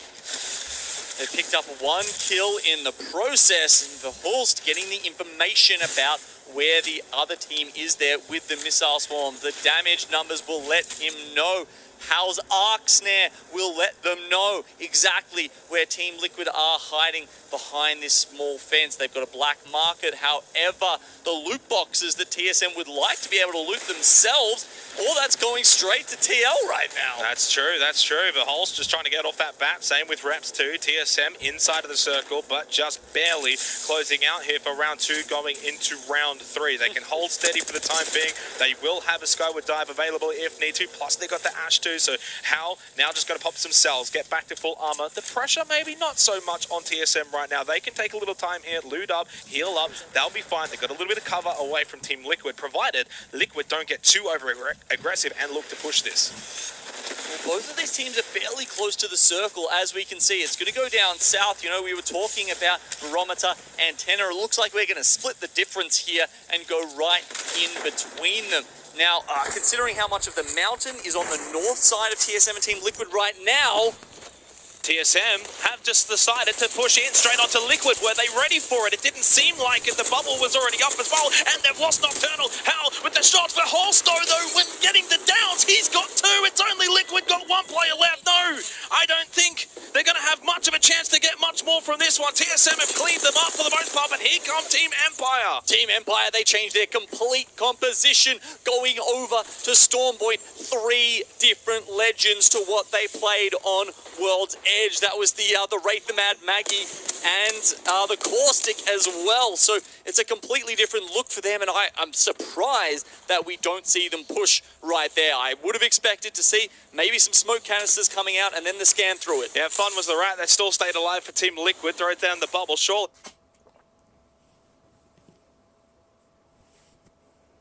TSM will get rid of him, and they do. The Holes make sure of that, not letting Fun get away. Liquid, in the end, get slaughtered by TSM, who probably had the worst position, pushed in, got aggressive. Now, we turn our attention, though, to GameWith, trying to basically replicate what we saw from TSM do to Team Liquid. Can GameWith now do that to them? But here come Alliance as well. GameWith, one of the best performing APAC North teams today. It was a tournament. They made it through here to the top 20. They weren't looking like probably the best APAC North team, I would have said, coming into this, but certainly on the day when it matters, they're showing up right now. And Team Empire, though, making life difficult for GameWith. They can't push in too quickly, too easily. Now stuck inside of the zone as well. Empire, though, when do they maybe turn their attention over to TSM? GameWith just kind of get out of here, get out of Dodge. There's too much pressure. They've got Empire, they've got TSM, but where do you go from here? They're basically going right on top of Alliance. Do they drop on them? Matsutash almost taken out. If you lose that Valkyrie at the start of this, it can be terrible. The Black Hole coming out as well. Now GameWith have to immediately pop that bubble to try and keep themselves alive. Alliance on the side here. They actually put the pylon down quickly, so that's soaking up that defensive bombardment, and that will give them just a little bit of time to start laying down the perimeter security here and carving out space for themselves. Really highlighting the strength here of the Watson Gibraltar, that sort of double defensive setup that GameWith do like to run quite often here, but they've just lost Yuka. That was Hackers who gets that down. Alliance, of course, were the ones putting the majority of the pressure onto GameWith. As soon as they landed, they've just been throwing everything at them. Now they get the down onto Matsutatsu, and I feel like Alliance smell blood in the water as they push over. They sense 3 KP right in front of them. Our offenses don't stop bullets, and Alliance just kept poking and prodding. They close the net around GameWith, and one by one they go down. It's turning around, though. There's only one left standing for Alliance. Have they bitten off more than they can chew? No! Yuki saves the day for Alliance. He was the last one standing, and he is able to maybe salvage things for his team, but there's still pressure to come from 100 Thieves looking to clean up Alliance. Elevate now picking up a couple of kills as well. We see the kill feed start to light up as that ring closes and we head into round 4. Sharky's gone down as well. That's not great for them. We see NRG sweet. So many big teams losing members here. And Elevate, have they bitten off more than they can chew? Maybe, potentially. Sleep's going to have to pop that back, get back to full armor now. They've got a bit of time, a little bit of a reprieve. Maybe they can now fire back, find a down or two to relieve that pressure. There goes Reignite. They're out. That was JMW. That went down. Bin loses his armor too. They're both cracked. Never mind. Gets the shield swap as well. Great timing here from Elevate. Under the pressure. They're playing this so well. Elevate somehow is still alive. The phase breach has to come out here because there is just not much left that they can work with when all these other teams are dumping grenades and bullets into them. We can see the stun onto Bin there is probably going to be the last of him. Naski with the Mastiff. That was massive for GMT. Now we switch over to Vaxlon. It's happening everywhere, of course, here. Only 8 squads left remaining. Vaxlon, the last one standing for 100 Thieves. Just get out of here. Try and stay alive. Find another bit of play. It's one right in front of him. Loses the armor. He goes down to half health on top of the building. Gets away somehow. No, he gets taken down. Frax of Space Station. They now make their way in. Time to reset Xenox. We've lost so many squads in that last minute or so that the teams now have a little window where they can get into these death boxes and start to think about the next zone. You can see with only 6 squads left alive, some are going to leave it until a little later. GMT all the way on the northwestern side up there, they're starting to rotate in. You know, they had the mountain in between them and the zone, and that's a pretty good cover if you ask me, but it won't last forever. A little bit chaotic. Let's hear how GMT are handling this chaotic situation. Bubbling here. We have to fight these guys. I'm bubbling on me. We're gonna play for an Ash. Oh, we don't have Ash shipping. I'm gonna nade them, then we just go. Yeah. Yeah, let's walk up. Stuck one, blood on. Fuck me, 60. Blood on low. I died. No, we need to go on. Unfortunately for GMT, that was not too much of a listening. They can't last too long. Down to our final 5 squads remaining. Space Station, Zenial, now he's under pressure too. I like the look of TSM here, actually. They're just kind of lurking on the edges. Team Empire with the Bangalore, a very open final circle. This is where the smoke grenades do come in very handy. Team Unite, though, still not a bad position. F-Chan trying to get back up to full armor. We saw Empire there too. Cleave's being cracked, half health, but it's Ranches that gets the knock onto Frax. Only 15 players left remaining here in round 5, but there's not much cover. Only terrain, only rocks. And as you said, TSM, their positioning here is quite great. Straight through the Watson fences. Nice spray from Hal. Maybe another one. Why not? He is feeling bloodthirsty right now for TSM. They're just... Oh, they're really getting on top of these other squads, aren't they, Xenox? With 4 left alive, TSM currently on 21 points. They want to add a bunch to that so that they can perhaps have one more good map and make it to match point. The green wall, though, Optic Gaming into the final 4 squads remaining. Coming into this match, they had 34 points. Could this be a chance for them to be the first team to crack the magical barrier of 50 points and get onto that match point status? Well, it's either them, TSM, or Empire, really. I mean, sure, Team Unite has Leyeta there in the middle, but I think he's a rat by himself. We'll see if someone spots him out sooner or later. So 3 full healthy squads, and then Legetta for Team Unite from APAC North. Hal has one right in his face, but Holston's already lost quite a bit of armor as well. It looks like he's popping cells. Where's the bats? They're running out of them. Hal onto purple armor. The pressure, though, they've popped that bubble so early in the fight. It's going to be on cooldown for a little bit of time here. Okay, so TSM and Optic Gaming, they're kind of getting towards each other here. Feels like they might be coming to blows soon. Meanwhile, Empire on the bottom have all of the space and the circle to themselves. Extra kill point obtained for TSM. They'll take out the rat. Now we have a 3 versus 3 versus 3. Optic, TSM, and Empire to close out match 4 here of the finals. 11 kills already for Team Empire? These guys just show up or they don't show up at all. It is an open field to close things out here on Storm Point of match 4. Hal, he leads the way, the front line. They're the proactive team, but it's Optic Gaming that might be the team that is going to benefit the most with a third party from a distance away. It's an early bubble for TSM. They're all cracked as well. They've got full health, but they're going for the bats. The phase breach repositions TSM in this late fight. They realize that they need to be next to one of the fences. That's kind of their only option here. They don't want to be the first ones to start the fight. You never do in one of these Mexican standoff situations. All 3 teams still with the 3 members alive. You can see EMP, they don't necessarily need hard cover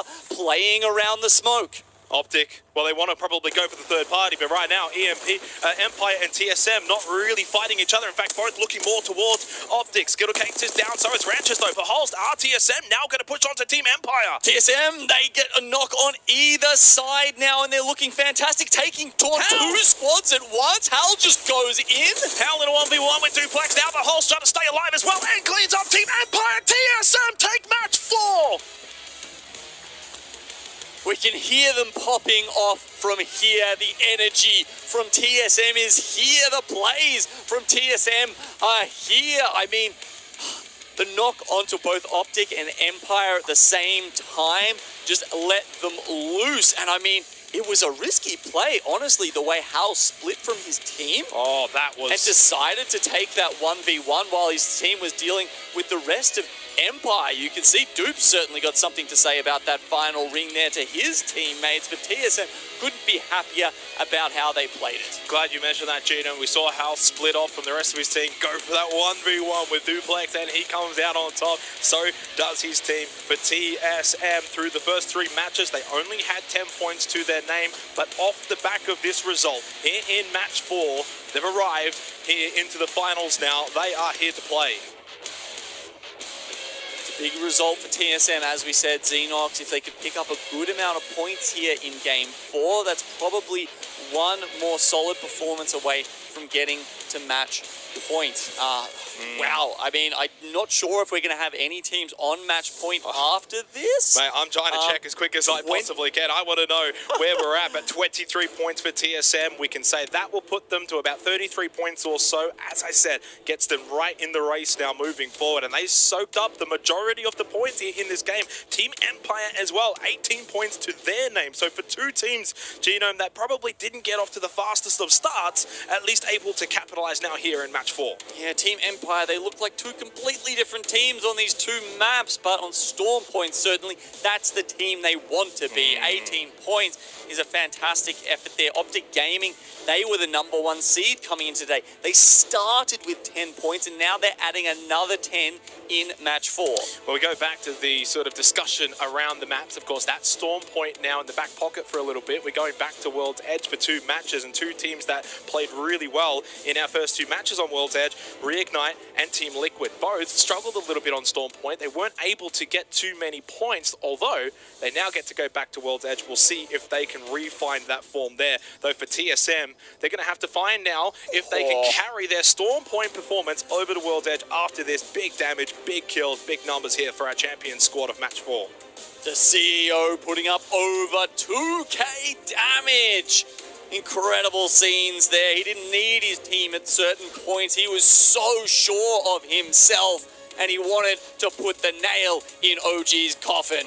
And certainly did as well. 2.3k damage, but also really good help from the rest of his team as well. Honestly, a team effort there for TSM, and they needed it. Genome, like I said, didn't have too many points going into that game, but now they go up 9 places into 6th place, 33 points, and still no team has got to the magical 50 yet. Optic Gaming lead the way on 44 points as we head back to World's Edge for the next 2 matches. It's getting really spicy now. I mean, even in that top 5, you've got 2 NA, you've got an APAC South, an APAC North, and an EMEA team. The spread here is fantastic, down to Elevate in 8th spot to round out our global series here. It's so cool to see the teams from all around the world performing, and at this point it's just getting so exciting because we've had no one get over that 50-point limit there to get you know, to get a match point eligible. And it's almost certainly going to happen next game, I would say.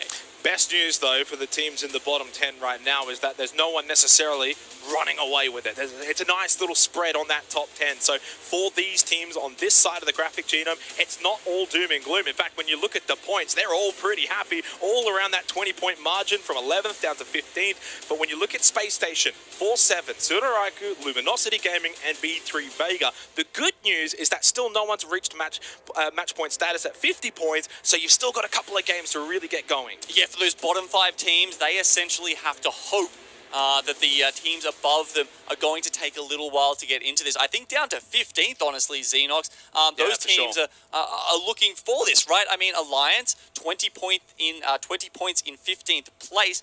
Those guys have been known to play 30-point games here in the ALGS playoffs. They need to win 18 kills. They can do it. It's been a fascinating start. 4 matches that have delivered the goods so far here for the ALGS Split 2 playoffs. We're going to go to a short break. When we come back, though, World's Edge on the other side.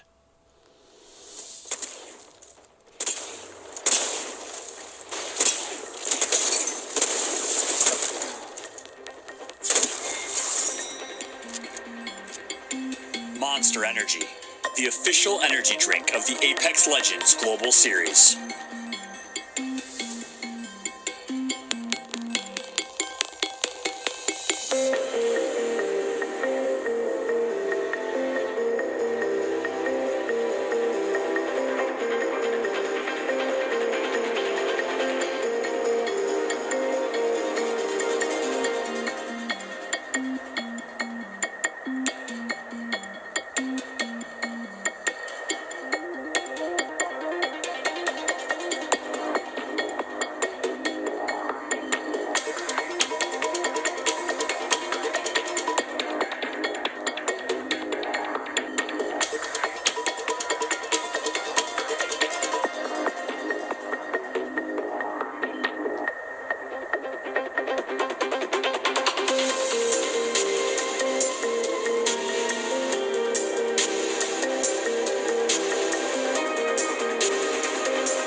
There's two down on the right, two down on the right. Yeah, there's one. Give me solo on the right.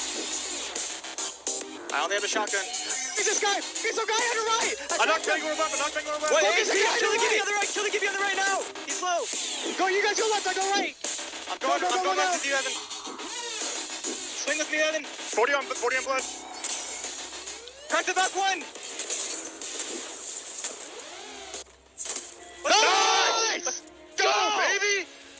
Go. God, you guys are nuts! Let's go! Oh, we come back, baby! Let's go, Jordan! Good. Good stuff, boys. We were just killing everybody. Let's go. We're doing it. We're doing it, boys. Let's go. Let's go.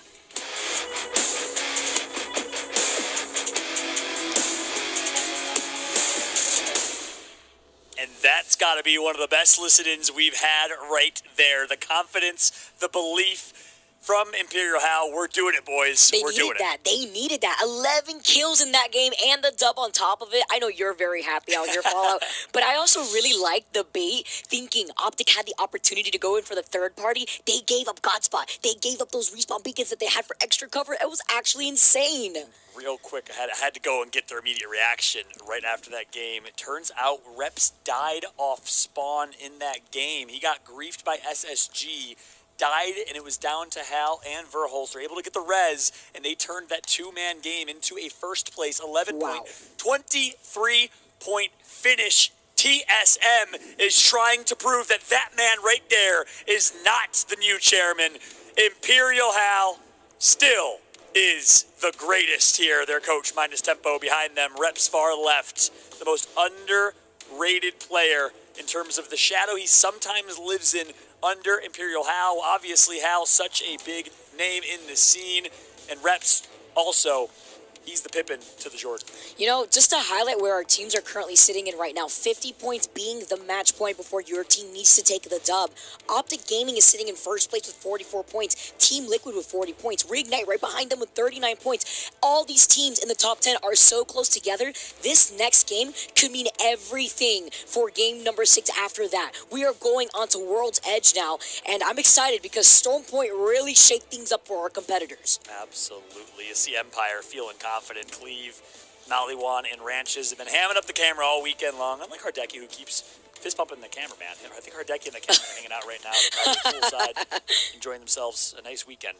In the words of my man Raiden Day, as you see on screen. Optic Gaming, they are just points away from match point. Vicky, you predicted this team to win. The safe choice, the obvious choice. I'm just saying, I'm throwing a little shade. I was the only one. Maskey did not just get dap on camera, and this man has never been more embarrassed in his life. Wow, Nate he just left him like that. In front of 140,000 Look at him, he's upset. He's pissed. He's so mad. Nady is clearly getting dropped after this tournament. Actually, the joke is obviously he's a substitute. I love the face palm, though, from the coach in the back. I love this. I love the sportsmanship between all our players, the raw emotion, the screaming that we get to hear behind us in the caster desk. It's great. This whole stage is painted amazingly to highlight how important this finals here for the ALGS Split 2 playoffs. Match number 5. Now, as we get started again on World's Edge, we saw some action earlier on in the day. With World's Edge, we had Reignite team game number 1. We had other teams really pull through. Elevate coming in from South America, showing up. You know, we got some birthdays in the house here, Fallout. I love what I'm seeing here. Let's see if they can replicate it again now as we move back onto World's Edge. That's right, Team Burger. The next door neighbors, the TSM, dropping in Fragment East and Fragment West, respectively. We all know, obviously, a big conversation point. Fragment East loot got nerfed twice, which means that TSM on this map, well, they don't necessarily have a great drop spot. They do have a central drop spot, but they will be leaving most likely with at least a gray shield or 2, and that is a big part of why TSM has not been a dominant in World's Edge as they once were. What can they do to adapt around this, though? Aside from their quick rotations, they're going to be able to get that beacon, get the next set of information before they move along. But, oh! They had to move away. Just hear me and bless TSM with the gold shield? Did Respawn just add a gold shield? No, I'm just kidding. Imagine. Jokes aside. Jokes 100% aside. That's insane. A gold shield here already for Verholst and TSM, so I got to eat my words there. Fragment East turning up. I love it. I love it. They said, you know what? Just for you, Fallout. Just for you, for TSM, your prediction, Reignite, the team that took game number 1 here. They were feeling confident on World's Edge. They went with 10 kills, too, on top of it all. So they started their day with 22 points. Game Width right behind them. Even though they got second, they were fragging out on World's Edge. And I love what I'm seeing here in terms of loot. You highlighted TSM picking off that gold Evo. Well, look at this. Reignite, they have the beacon. They know where the circle's going to be pulling in. We got a Harvester circle, and look how many teams are already quick with their rotation. Yeah, here's what's so interesting. I was chatting with JMW this morning. Reignite, well, they've been flexing. They don't have any set drop spots. I mean, they're kind of a pickup team. They're playing, obviously, Jen Burton substituting out for JMW, but they have been just flexing their drop spot, and they realized players is not in this lobby. Invictus Gaming not in this lobby, etc. Sentinels, obviously, in North America, not here.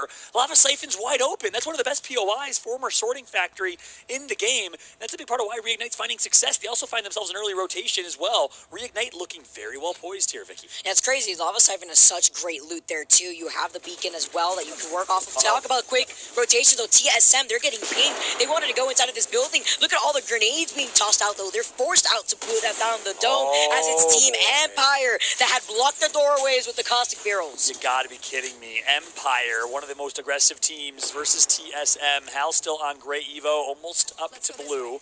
Maybe he just wanted a little damage to level up that Evo shield. He's gonna call a reset, and look what team comp, of course, TSM is running. Really important to also talk about. We'd be remiss if we didn't. No more Caustic for TSM. They adapted with Caustic yesterday to see if they can find a way to sneak in. They felt like they had to, but they are back on the same team comp that's worked for them. Hal, the best Wraith player in the world, back on Wraith.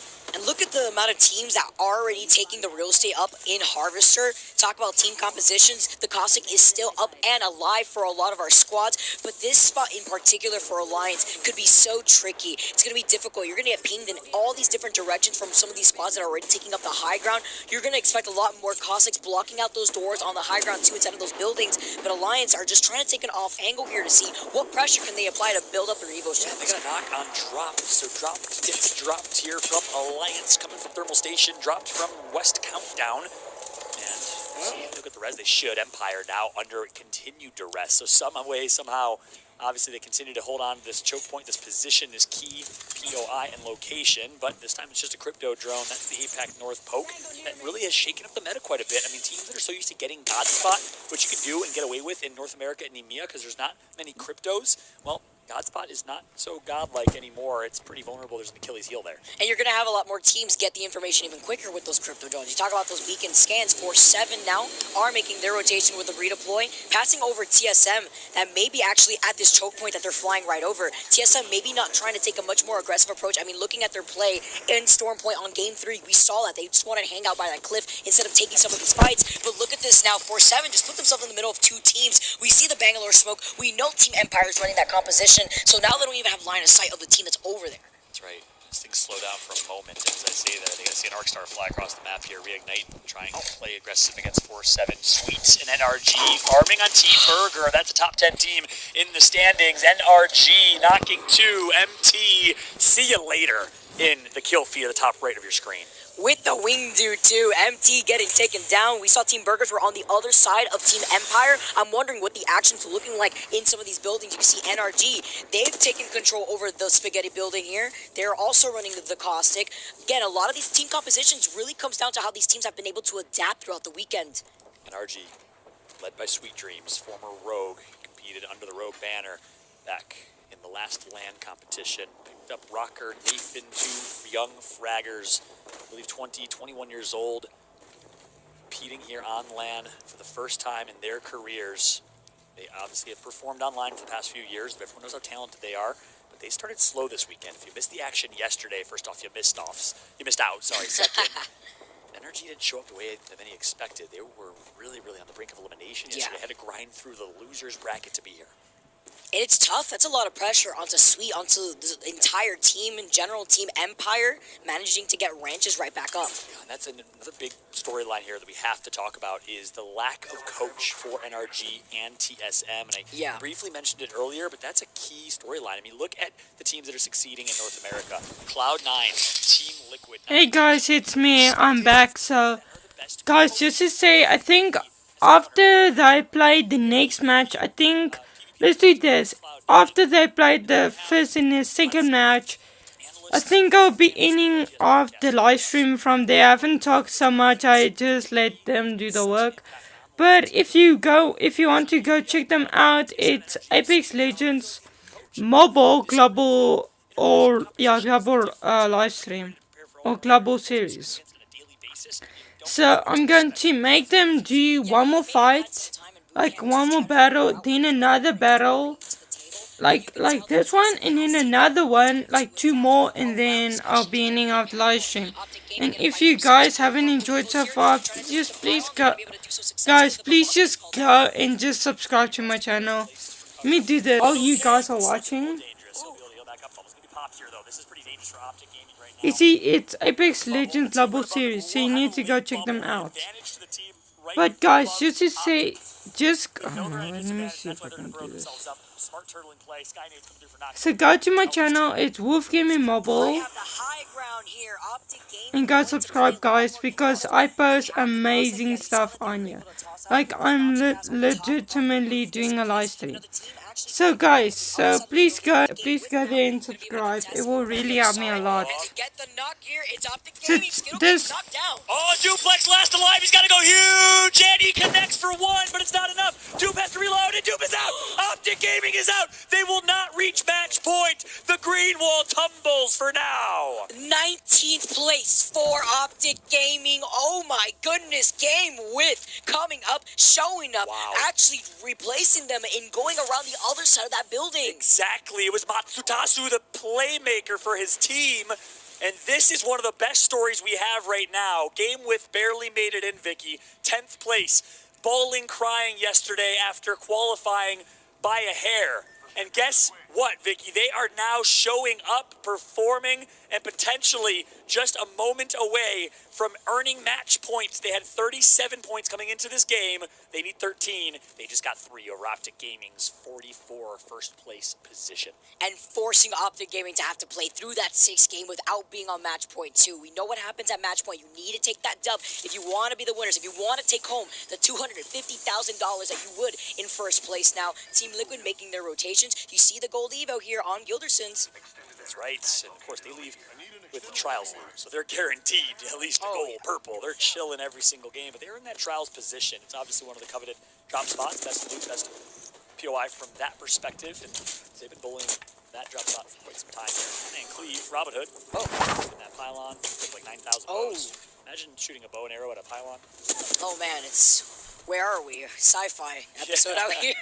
Exactly. Although they did a lot of damage, but Reignite came and scooped up that kill with the wingman here. 4-7 get taken out. Tough position for them to be in. Even from the very start, Team Empire was putting down so much pressure with the Bangalore smoke. Yeah, we talk about the trials for Team Liquid, but more importantly, we got to talk about their success so far. Team Liquid currently in 2nd place with 40 points. That's another team in contention for reaching match point. If they can get 10 points here and win next game, it is over. For those that are joining for the first time, maybe watching competitive Apex for the first time, welcome to the ALGS. We have a match point finals, which is the most exciting format in any BR. It solves the scenario where one team, after the 5th game going into the 6th game series, has like 50 points of a lead over the next place team. And it's like, what's the point of even playing game 6? We know who's winning this.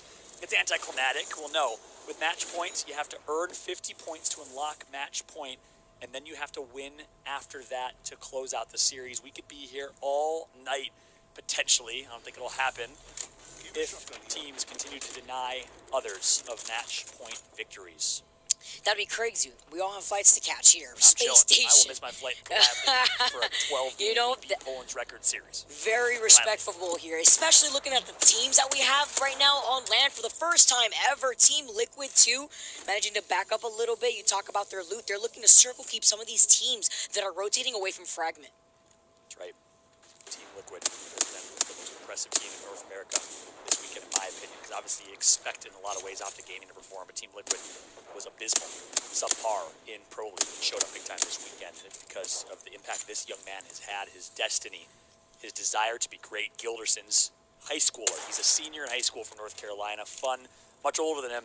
But Gilderson's has raised him up and made him want to be better. Let's go ahead and listen in with this Team Liquid roster, led by none other than Nocturnal. Good.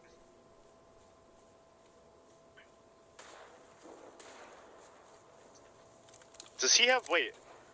Gibby has Diva Wing. Okay.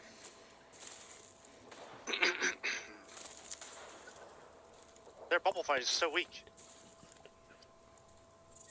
There's a Horizon here. We got zone wrong. Huh? Let's check out this way. What are we feeling? I'm trying to think. Maybe we go here.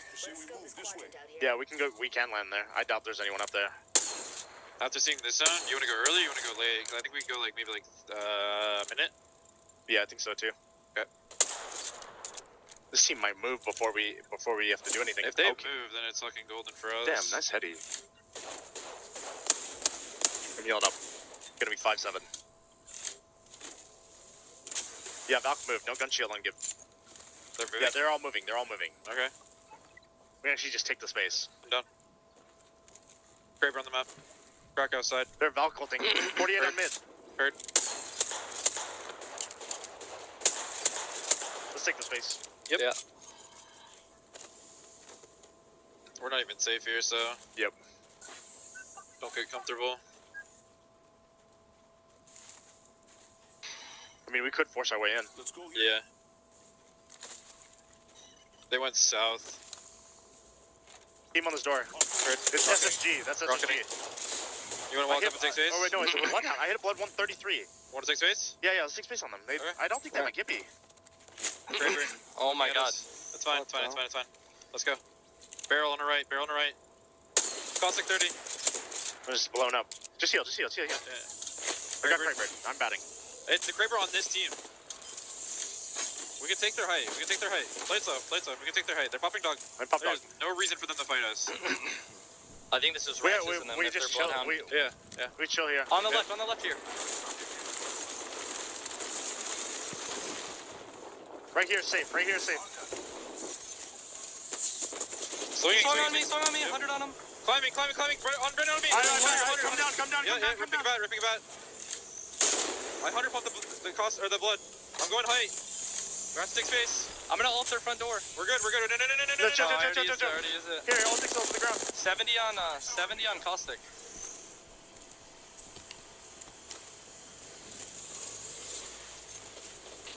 We're getting shot. Oh, I'm dead. Fall down. Oh, and it's looking bleak now for Team Liquid, a team that has an opportunity to secure match point. Gildersons has to go big. He wasted his ultimate, though. I don't know if you saw that, Vicky. Yeah. Bit of a misplay. That was absolutely crazy here, too, on the other side. They're still getting pinged by another team. It's Reignite, and there's a Kraber. Listening to those comms, you know how they're trying to play this safely. Let's take a look at a replay right now after what we're seeing here with Game With. It was against TSM. Reps getting taken down. Imperial How getting taken down. TSM, I think, maybe got eliminated from the lobby from that. We'll wait for confirmation. I did see Reps in TSM get knocked. I don't know if Verholz was able to escape in Rat. We know Optic is out. And RG still farming. Team Liquid back to full forces. The revives come through. Not just able to heal up in the bone. Oh, the double bubble comes in. The dome shield, perfect timing.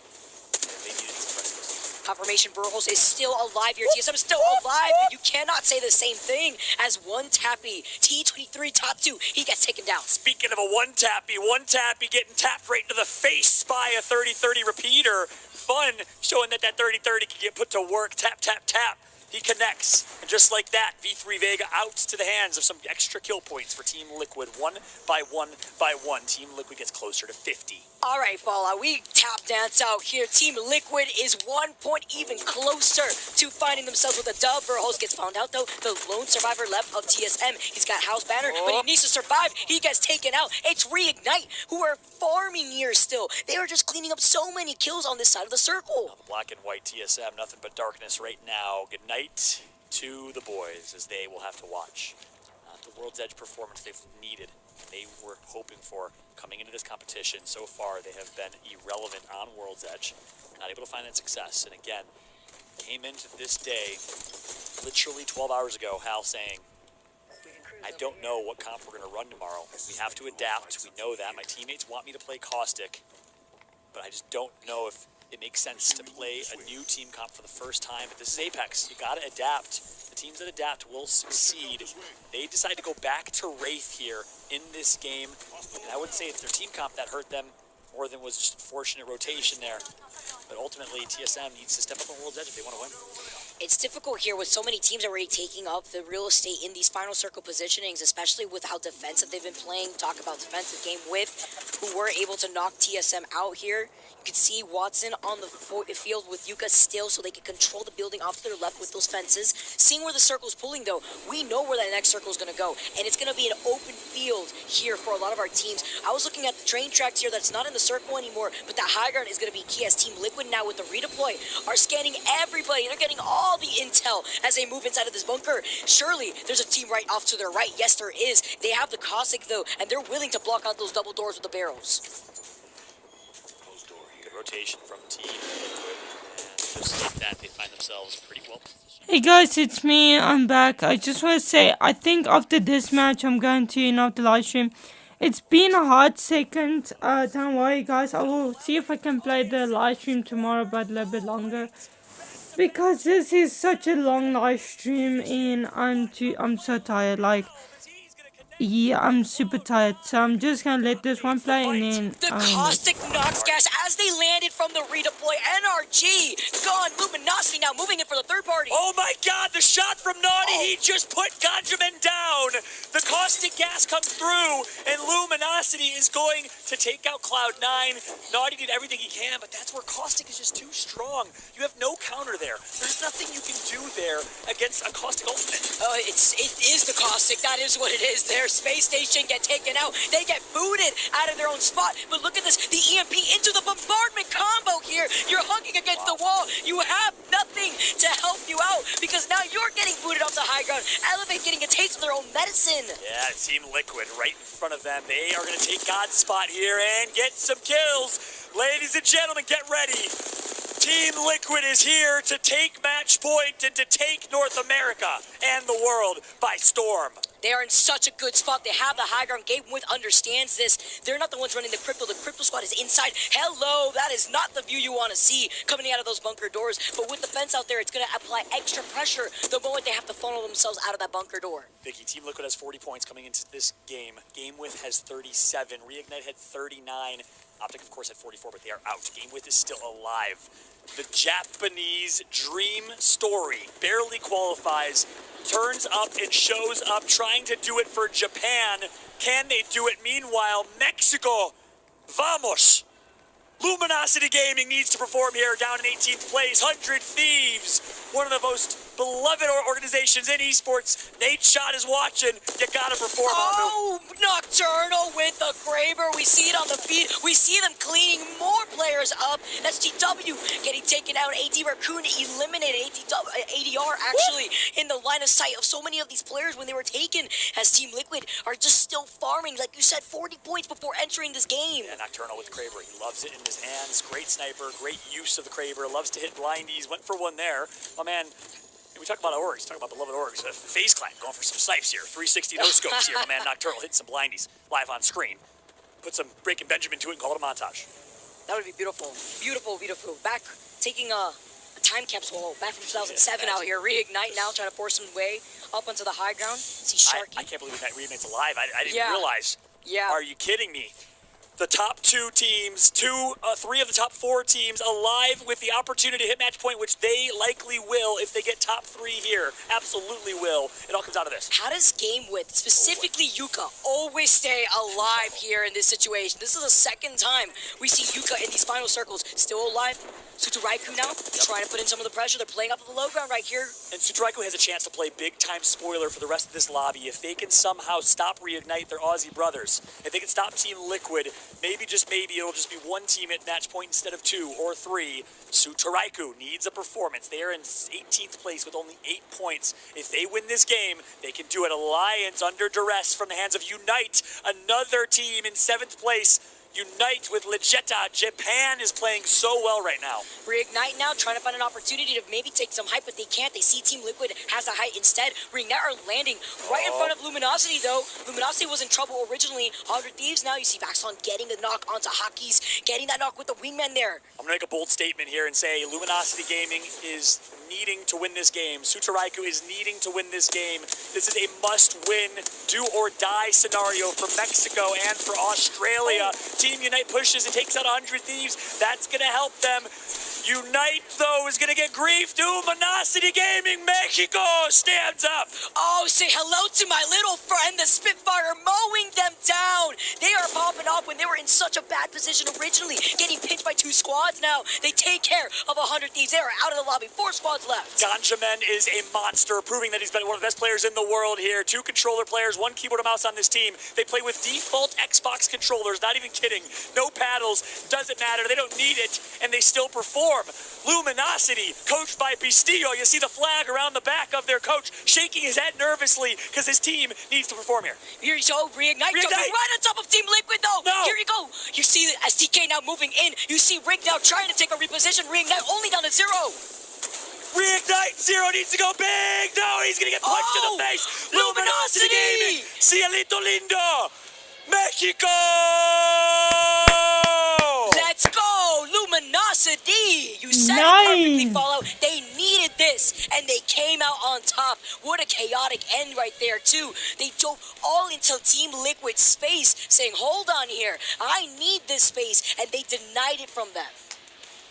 You see Nocturnal anxiously waiting to see if they got enough points to unlock match point. Fun feels confident, he's smiling, but Luminosity Gaming, talk about the story to get here. This team was unsigned, a team of free agents. There were 2 teams from Mexico in the Pro League. This is one of them, Scary. Unsigned, they were so scary throughout the Pro League. They inched their way in to qualify here, to represent an entire country. Mexico on Guys, their I back. think They I'm get going signed by to be Luminosity ending the Gaming, live and stream. If you now want to check it they have a out, chance to do it. I just show you the channel. So. Finals of the ALGS playoff split 2. There were so many teams that Oh couldn't guys, hit I match think point I'll see you after that guys in the game. next And so one. far, I'm with going Team to Liquid's be ending the performance, stream we can now. assume right here Hope that you they guys are already enjoyed, beyond this 50-point and game. But another team that I wanted to look at was I just want to Reignite, listen who to had this come from and the you know east and side that. of Harvester right there. But they were able to farm that entire eastern side of the circle. It was actually insane. Hope you So guys I got my enjoyed. eyes Leave on a like and Reignite right now because they subscribe, may be and I joining Team think I'll Liquid see you here. guys in the next one. Points Oh my, for Luminosity. you're kidding me. What a showing from Ganjamin, the best slayer in LATAM, undoubtedly. Enemigo and Niazuli playing so well. Team Liquid right behind them with 16, Reignite with 11. Now that's the question. Did Reignite get enough? And the answer is yes. They had 39. Reignite will be at match point alongside Team Liquid here, Vicky. This is insane. Reignite. They had taken game number 1. They had some breathing room, but now this is where it all matters. Since you're situated right next to Team Liquid, you have to take the dub to be your ALGS Split 2 playoff Oh, hello, champions. welcome to the stream. I was about to end the stream because it's a long day. If you guys want me to continue with the stream, then you're welcome. So yeah. If you guys want me. Look at Enemigo and Ganjamin. Look at the damage done from these two. Are you kidding me? These are some of the best single game performances we have seen. Only 4 kills, but 2.5k in damage. Are you kidding? What's crazy is I'm not even that's some surprised hefty because we've points. seen Ganjamin do this time and time again. He is such a heavy fragger. But yes, Enemigo right here following up on the Gibby. You see Nizo out here too with the 5 kills on the Caustic. I love the timing on their engagement right there at the very end. That's I love some it. hefty I love seeing points. That's Luminosity some shine here, hefty especially after damage. getting picked up right before the playoffs by Luminosity Gaming. For the first time, we Continue. have match point Okay, I will continue the stream if you got. screen. They hit the target spot, hit it right on the nose, and Okay, I think guys, I'm going to continue the stream because one of my viewers said so. So yeah, I think I will continue it about. So I think after the next match, I will end the stream if it's okay with you guys.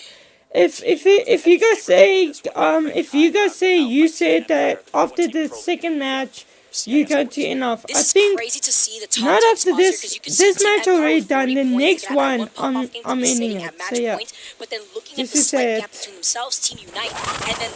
And I'm just letting they continue there. Even though they won that game, they skyrocket in the overall leaderboards. But I got my eyes on NRG, TSM, Elevate, who had won game number 2, still sitting with 33 points. Important to note in the discussion of Korea versus Japan and APAC North, Japan is stepping up. Team Unite in game with in the top 10. AD Raccoon in 15th place. The heavy favorites, the winners of Pro League, Parka, Obli, Karanpu, not performing to their standards. We'll see if they can step up here in the next game. GMT Esports, multinational team, the legacy of Nasky and Dell, the duo, not able to play with Strafey this weekend. Nasky, Strafey, Dell, champions from the summer circuit of the ALGS. Such a dominant team back then.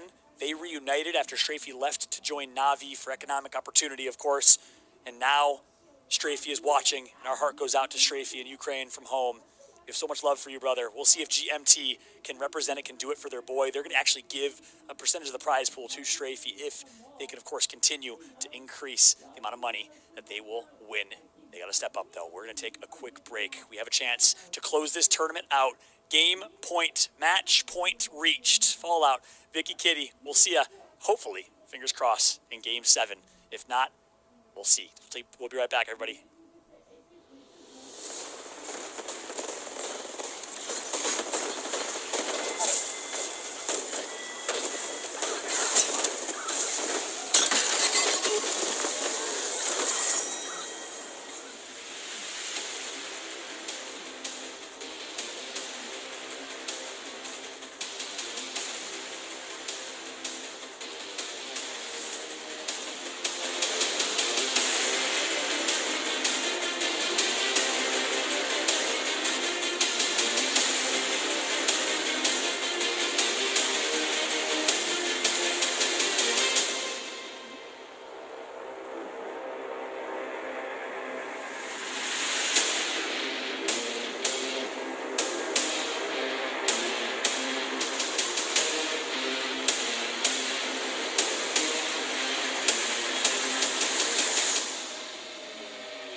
Liquid and Reignite now on match point status, heading into match number 6 here for the ALG Split 2 playoffs. Gino, thanks for the this is the busy end now, because at this point it could all come to a close if we have a winner.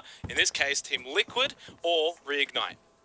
The two teams have done so well on World's Edge so far, and that has largely given them this boost up above the rest of the lobby. I mean, GameWith and OG Empire, sure, they actually all came alive on Storm Point, so perhaps this needs to be the map for Team Liquid and Reignite to close it out before we switch back to another 2 on Storm Point. Very, very good point, of course, for both Team Liquid and Reignite.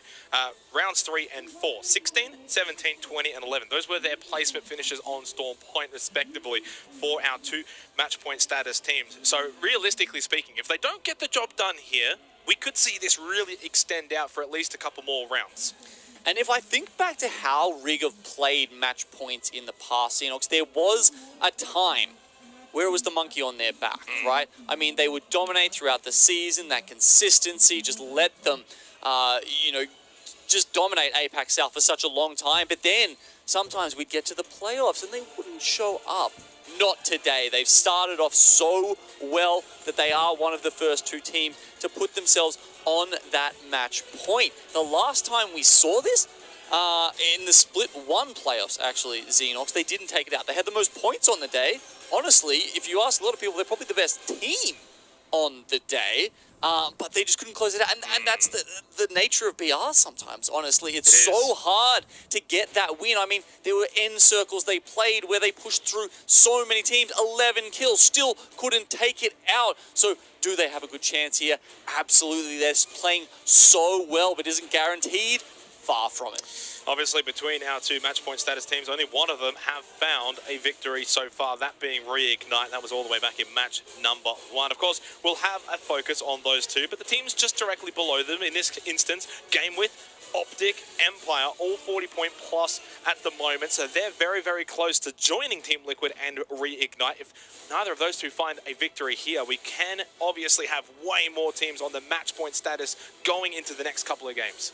Yeah, I mean, we've already touched on the differences between World's Edge and Storm Point, and I think one more thing to add on top of that, Xenox, is the drop spots. We already talked about rigs earlier. Lava Siphon, super happy about that. But if we go over to Team Liquid as well, those guys have had to really struggle throughout the LAN here in Stockholm because often they were restricted to only Trials loot. It does look like here in the final lobby, they are getting the full Skyhook West, the whole section to themselves. So you can do Trials, you just split one of your team members over there. They play a little PvE game while the rest of them are looting the western half of Skyhook. So that's definitely helping Team Liquid through this phase of the game as well. And now just quickly as well, Optic Gaming, Empire, they were 2 teams that absolutely dominated on Storm Point, and they're both within 10 points of the match point status. If they can somehow get over into that 50-point bracket, get on match point status, they will have 2 very big opportunities then on Storm Point to follow. So that's another thing to keep an eye on, especially for Optic and Empire fans. GameWith, they have still not found a win all weekend. The only team at the event that has not been able to find a win that is in the finals today. They still have a chance to create a little bit of fun history by maybe finding their first win being that match point win. Oh, that'd be lovely to see, honestly. But it's not going to be this game, Xenox, if that's the storyline you want to roll with it. That's the script you're rolling out in front of us. We've got 2 out of the 20 teams ready to end it here in Game 6. It's not many. You would have to say chances are we've got plenty of Apex ahead of us That's here true. as teams start to creep up those point totals. But as we touched on, it feels like this is the one that benefits and favors both Team Liquid and Reignite. The other thing to take into account here as well, aside from Liquid and Reignite, is also the prize pool differential, the playoff point differential. You still want to get points. If you're down in 13th, like I say, a Team Burger on 27 points, and you have a big game here, but say Liquid or Reignite win and it's all over, you can still jump up from like 13th into the top 5 genome, and the prize pool changes for that would be massive, as well as the playoff points as well for the championship later on in the year. Match 6. Let's get into it. 2 teams on match point status. It's Team Liquid. It's Reignite. So far, they have been the absolute best team, especially on World's Edge. We go there one more time here for match number You're 6. probably really good at our Split Apex. 2 playoff champions in this game. So guys, just to say before this match start, I'm not good at Apex because I'm not even playing the game. I'm just watching people playing it, and I'm just trying to hear what they're commentating and all. As you guys can see, I'm not even playing it. I'm just watching them play it. So in other words, there are if I get Apex Legends on mobile, then I'll really show you how good I am. Because I know some of the stuff in this game, and I'm quite good at Call of Duty Mobile. So, in other words, I'm going to see if I can get a gameplay. Like, you guys can see, you guys can go into my YouTube channel and see that I played Apex Legends on NVIDIA Gaming once. I haven't played it on the PSP. I'm going to see if I can try to do that. It's going to be difficult, but yeah, and all. But I think you're really good. You can see them Nocturnal is taking If I was good, then I just could have cleaned this whole squad, but I'm not even in the game. Like, I'm like showing it and commentating it to you guys.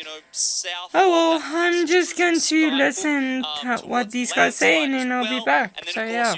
the giant Bloodhound Crow that sits on the southern side of Trials as well. So that's where I'm casting my eye, definitely down towards the southern edge of the mountain range that cuts off Countdown and Skyhook. And you already mentioned Team Liquid, of course, over towards Trials, not too far away from that circle for Reignite, over towards Lava Siphon. Of course, we're going to keep our eyes on those 2 teams. You have to match point status, but everyone else in the lobby still so much to play for. You cannot give up in any way, shape, or form. You still need to believe, Genome, that those teams that are on that match point status do not find victory, that you can bring it back the next couple of games, get those points, and join them in that position. Oh, well, saw Karen Poo there, didn't like his Crypto's position, so he's just going to grab the hammer out and move him around. Maybe you should be taking Nasky's tips we saw yesterday, the, you know, crouch while you're in the drone, so it's a little bit easier for your teammates to reposition you when you can't move yourself. At this point in the game, obviously, it's you know, not too big of a deal. I'm sure the teams aren't right on their doorstep. That said, we've been seeing a lot of early rotating Riot Xenox, and certainly teams pulling down into I wish, but Countdown I now. am actually kind of good, but very yeah. apt one, of course. Team Liquid, Reignite, I'm kind of good at it. Nocturnal, absolutely pretty similar, especially when it comes to the damage dealt. The big one, though, probably total match wins, though, 2 versus 1. This is obviously quite relevant now, you do need to win, especially for Team Liquid. They haven't done so far today in the finals. If they're going to be the champions, they're going to have to do it at some point. Look, a couple of players that are probably in the discussion for that Monster MVP award. Bojack, seeing a bit of bow and arrow today so far. Nice little shot there from the Gibraltar for AD Raccoon, the top team from APAC North, who haven't probably got fit and firing so far at this event. They've had issues. Of course, Sally, unfortunately, resigned due to injury. Grompu, a former teammate, was part of the roster back in Split 1, comes in. They've done well. Can they continue on? You have a big game here. Who knows? The next couple of games, they could still end up being the pride of APAC North. Reignite, though, what have they got in the bag here for this game? Yeah, I'm not sure if they thought they could perhaps slip through into Landslide through the Vault Tunnel there. It's a tough rotation for this one coming up from Lava Siphon. I mean, you know, they're going to be amongst probably the last 5 teams to make their way into that circle. That's not the style they like to play, Xenox. It's an unfortunate turn of events here for them. But on the flip side, TL super happy about this. They have essentially first rights to this. It's massive for Team Liquid. going over to Stormpoint. They have That's not kind been of able true to because perform in that Call well of so far in the Duty finals. I This can is a drop like massive I think opportunity. it's They've got a 20k. circle, it's on World's Edge. Yeah, I This think is I where can literally they've drop been at their 20k best. This is bomb why they're on on that match Apex, point but status. It's all about now yeah, closing it out to drop a in 30k match is 6 more and than not dropping allowing like a bomb the teams on like your Optic, like teammates. Team But Empire yeah, to get back into it, to have their own opportunity That's on kind of Stormpoint to follow. hilarious, but There yeah. is that sort of leaderboard on the right-hand side of your screen. You can see how close GameWith, Optic, Empire are to basically getting on match point status themselves. Not too far away for a lot of these teams now. Alliance, they've got a bit of an overlooked position here. You can see they're worrying about these craftings. I'm pretty sure that's Reignite that they're taking the pot shots at right there. Reignite probably being able to craft up their armor. Alliance having to do it the hard way at range with the Rampage. 2 whites certainly not what they need right now. Would want to be all sending it into an engagement with that kind of shield level. So 2 minutes until round 2. We've only had one squad eliminated. That was 4-7. We didn't quite get to catch that one. A team that obviously did extremely well in the first 2 days here in the finals, but haven't quite been able to maybe bring that form here to the final day. Right now, though, of course, Cloud9 on the move, 32 points. They too themselves are like many teams that if you go and have a big game, maybe even a win here, you too could be on match point status. And we know Cloud9 certainly capable of finding victory. We've seen that already here at the ALGS2 Split 2 playoffs. You can see Team Burger just sitting up the top there. Perhaps laying in wait, but it did feel like Cloud9 heard something. They were throwing out some pings, and now they're going to throw out the barrels as the team lands on top of them, and this does not seem like the best Valk ult. No down though, right? I think maybe just a crack and that was about it here onto Alliance. They didn't have much armor. You mentioned it before. They had to do it the hard way, couldn't craft, so it was only whites and blues as well. Yuki now crack, has to just try and find a bit of a rat spot, try and hide out here. That pressure mounting. Vibes as well now having to pop that med kit. Alliance in so much trouble here. This rarely works. When you come into countdown this late and you're trying to play underneath these pylons, unless the zone is completely cutting off people from you, it's just not a playable spot. Oh man, you can see the kills going to all sorts of people as the teams on the higher level here on countdown just look upon them and say, I pity the fool, basically.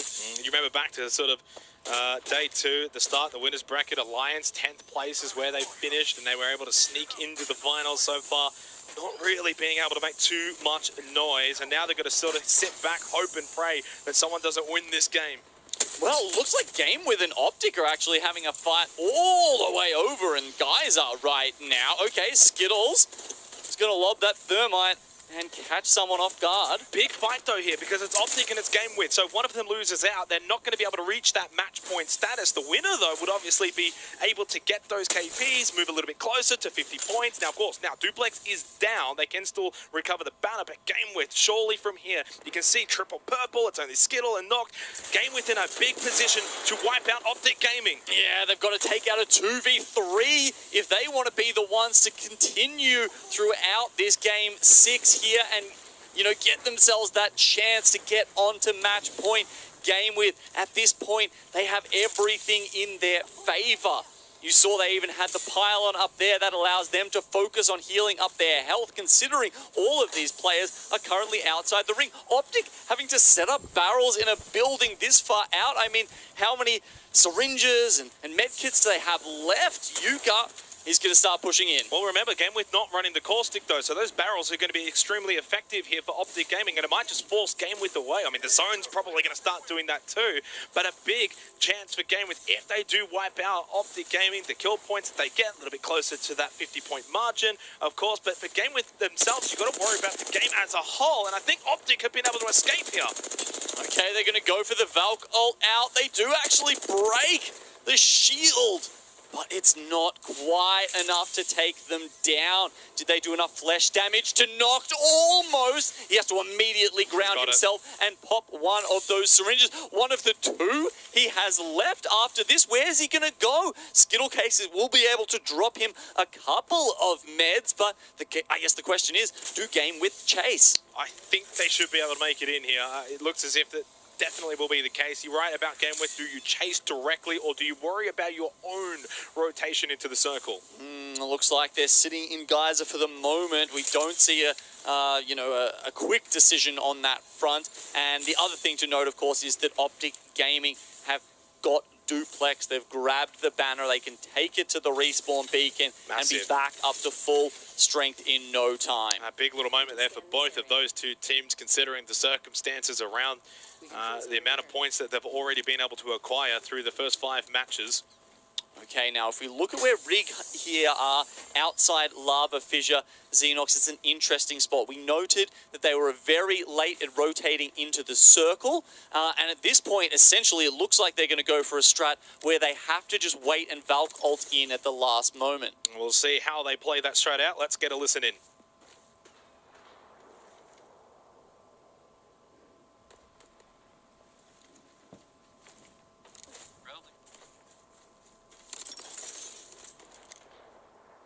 All right, well, it's quiet with Reignite. I guess not a whole lot happening with them. No worries for them. Do you think they change up their approach at all, Gino? Now, of course, they're on that match point status. You don't want to be running around putting too much wrong. Absolutely. They don't need to take fights. They might want to. They might want to take a better position at some point, but they're certainly not looking to hunt down other people to increase their standing that way. Perhaps if they saw Team Liquid, or at least recognize them, they might think about that.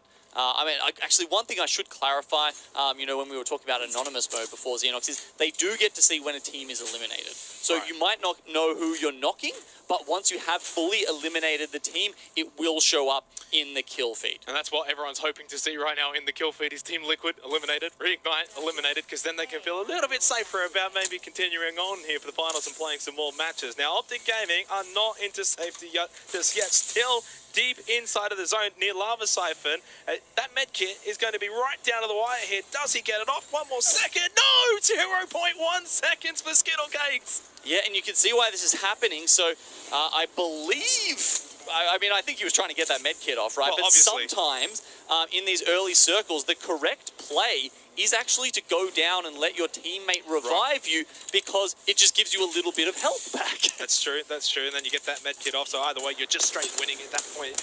Although, they're not really in the best position anyway. Let's go back to Reignite, and let's see this time if they've got much to say. What are we looking to play for next then?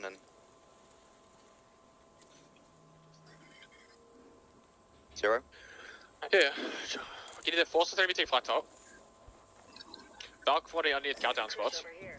It's 4 total. Are we here? 5 with this. Force next to office. Probably doable as well. Yeah, that is definitely doable. Yeah, that is definitely doable. I don't know how to check if there's a team on the left side. There's a team in choke. The team you won last game. Told you. Just watching our north right now. Pretty sure there's no one on that left side. When we Valk over, I'm just going to call something. Pretty sure side or office will be the safest. Or underneath.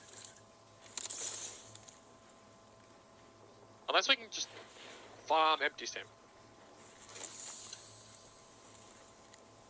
Wait, they're not even going Fissure, never mind. Got the team in the back. Okay. I'm batting. I'm finishing action. Don't let him walk up. Oh, up. Nice. Thank you. Lesson. Retake stand roof, look. They're still there. It's an Ash team, right? Yeah. They should have to Valk first, then we Valk after. I'm walking up to flank top, see if it's free. Yep. They might make a play on you. It's not they have Ash. we are Valk ulting. Yep. Okay. Okay, so Rig don't have access to the beacon right now in Lava Fissure because NRG were holding them out. However, Xenox, we've had a crazy shift in the circle, and this could work in Reignite's favor, because it's going to go towards Skyhook. It's actually going to be just on the cusp of the north of Countdown the very southern edge of Skyhook, and because not many teams, including us, read that, they're all sitting in Countdown, some actually over towards the north of Landslide. This means there's spots open. If Rig Valk ult now, they could actually find a great spot. And it does mean Team Liquid, who were inside of Countdown essentially from the early moments of this match, are going to have to rotate out, puts them in a little bit more danger than what they may have been with a bit of a Countdown circle. Now, Elevate are gone. We saw Cloud9 also get eliminated at the end of that listen-in as TSM feeling a bit of pressure. That's from Optic Gaming now. Skittle Cakes, low armor, same with Noct, and Duplex is down again. Really a struggle for Optic Gaming here. TSM trying to push them out. They've got the Kraber in the hands of Reps. You can see he's actually thinking about just using some bullets to punch through that knockdown shield and confirm the kill. It's going to be the Arc Stars instead. Doesn't quite get there. Oh, big one right now. Both GameWith and Optic Gaming eliminated at the same time. So neither team reached that 50-point status going into match 7, if there is one. There's actually not that many teams left that can realistically make that, Xenox. I mean, yeah, what, Team Empire, maybe Team Unite? Oh, big one though. Reignite just lost 2 players. Zenial, Space Station, delivering that blow to Zero and Sharky. Yeah, so I would. JMW now the only one left If standing. I played the game, so massive, yeah. especially for Team Liquid, more so probably for the entire lobby. They haven't seen that they're gone yet, though. With the one member left alive, the rest of the lobby doesn't know. One banner grabbed. The JMW, he's a caustic. He can't Valcold out of this. He can't bubble his way to safety. How is he going to play this? Team Liquid right here as well. Talk about storylines here. JMW just trying to defend the area. I think Liquid, though, are just trying to get out of dodge and get out of Countdown. JMW gets the second banner, but can he get them back into the game is the next question. It's going to be tough. I feel like a mobile respawn beacon is a very likely win condition now for Reignite. Team Liquid, I think we saw them moving past at one point. It was either them or Space Station Gaming. Liquid. And it's really, yeah, okay, so we are getting one of those crow circles, Xenox. It's right at that southern end of Trials. Oh, damn, Empty just with a quick triple kill onto Sudaraku, who are having a tough day of things here in the finals. TSM, they now force their rotation out of Countdown. That they find someone that maybe they can drop on, get a couple of kills, or at least an empty area that they can hide in for the time being. It will be the latter. 7th place at the moment, 37 points here for TSM. They could be a team that maybe gets that match point status. Now over to Space Station Gaming. Oh, never mind. They're gone. Sweet's still up at the moment. If NRG can consolidate from this position, we see a GMP up on high and Skyhook, just like we saw them yesterday, doing what they do best, griefing with nades that they can grab from that black market. Reps, still a couple of bullets left in the Kraber. Might be JMW that he's taking the pot shots there at. Okay, here's Team Liquid. TSM, they have that opportunity. You were talking about maybe squads left, Genome, that can get to 50 points, get to that match point status. They are one of them. You know, you win this game. I know it's maybe a match early, but at least gets you to that match point status, about 12 points away. You can see that Team Liquid are well within this circle. It's very good for them right now, but they don't have a lot of space to play with. Fun FPS, he needs to be so precise with his bubbles and just make sure that he's using that at the right time. If he pops it a little bit too early, teams like TSM that are watching like a hawk with this Kraber will come in and remove them from World's Edge. Deep into round 5, and we've still got 10 squads remaining, 28 players alive. TSM, Hal now goes up to red armor, and Rep still has 3 bullets left in that Kraber. That could be a big turning point later in the game, as AD Raccoon now make their way over just above TSM. You can see Empire further left of all of them as well, near the cliffs. Of course, JMW is still the solo rat for Reignite. Don't count him out. He could pull off something special. A huge set of fences there set up by Team Unite from APAC North. They will have to move forward just a little bit. We did see JMW. He's got that rat spot there. It's good for the moment. GMT, they want to have a little bit of an ooh play here as they look to see they don't have to go through the fences. Xenox, they're going to go over the top of them. First shot misses there from Reps. Another one. There's the crack. There's the down. One more shot with the Kraber. Do you make it?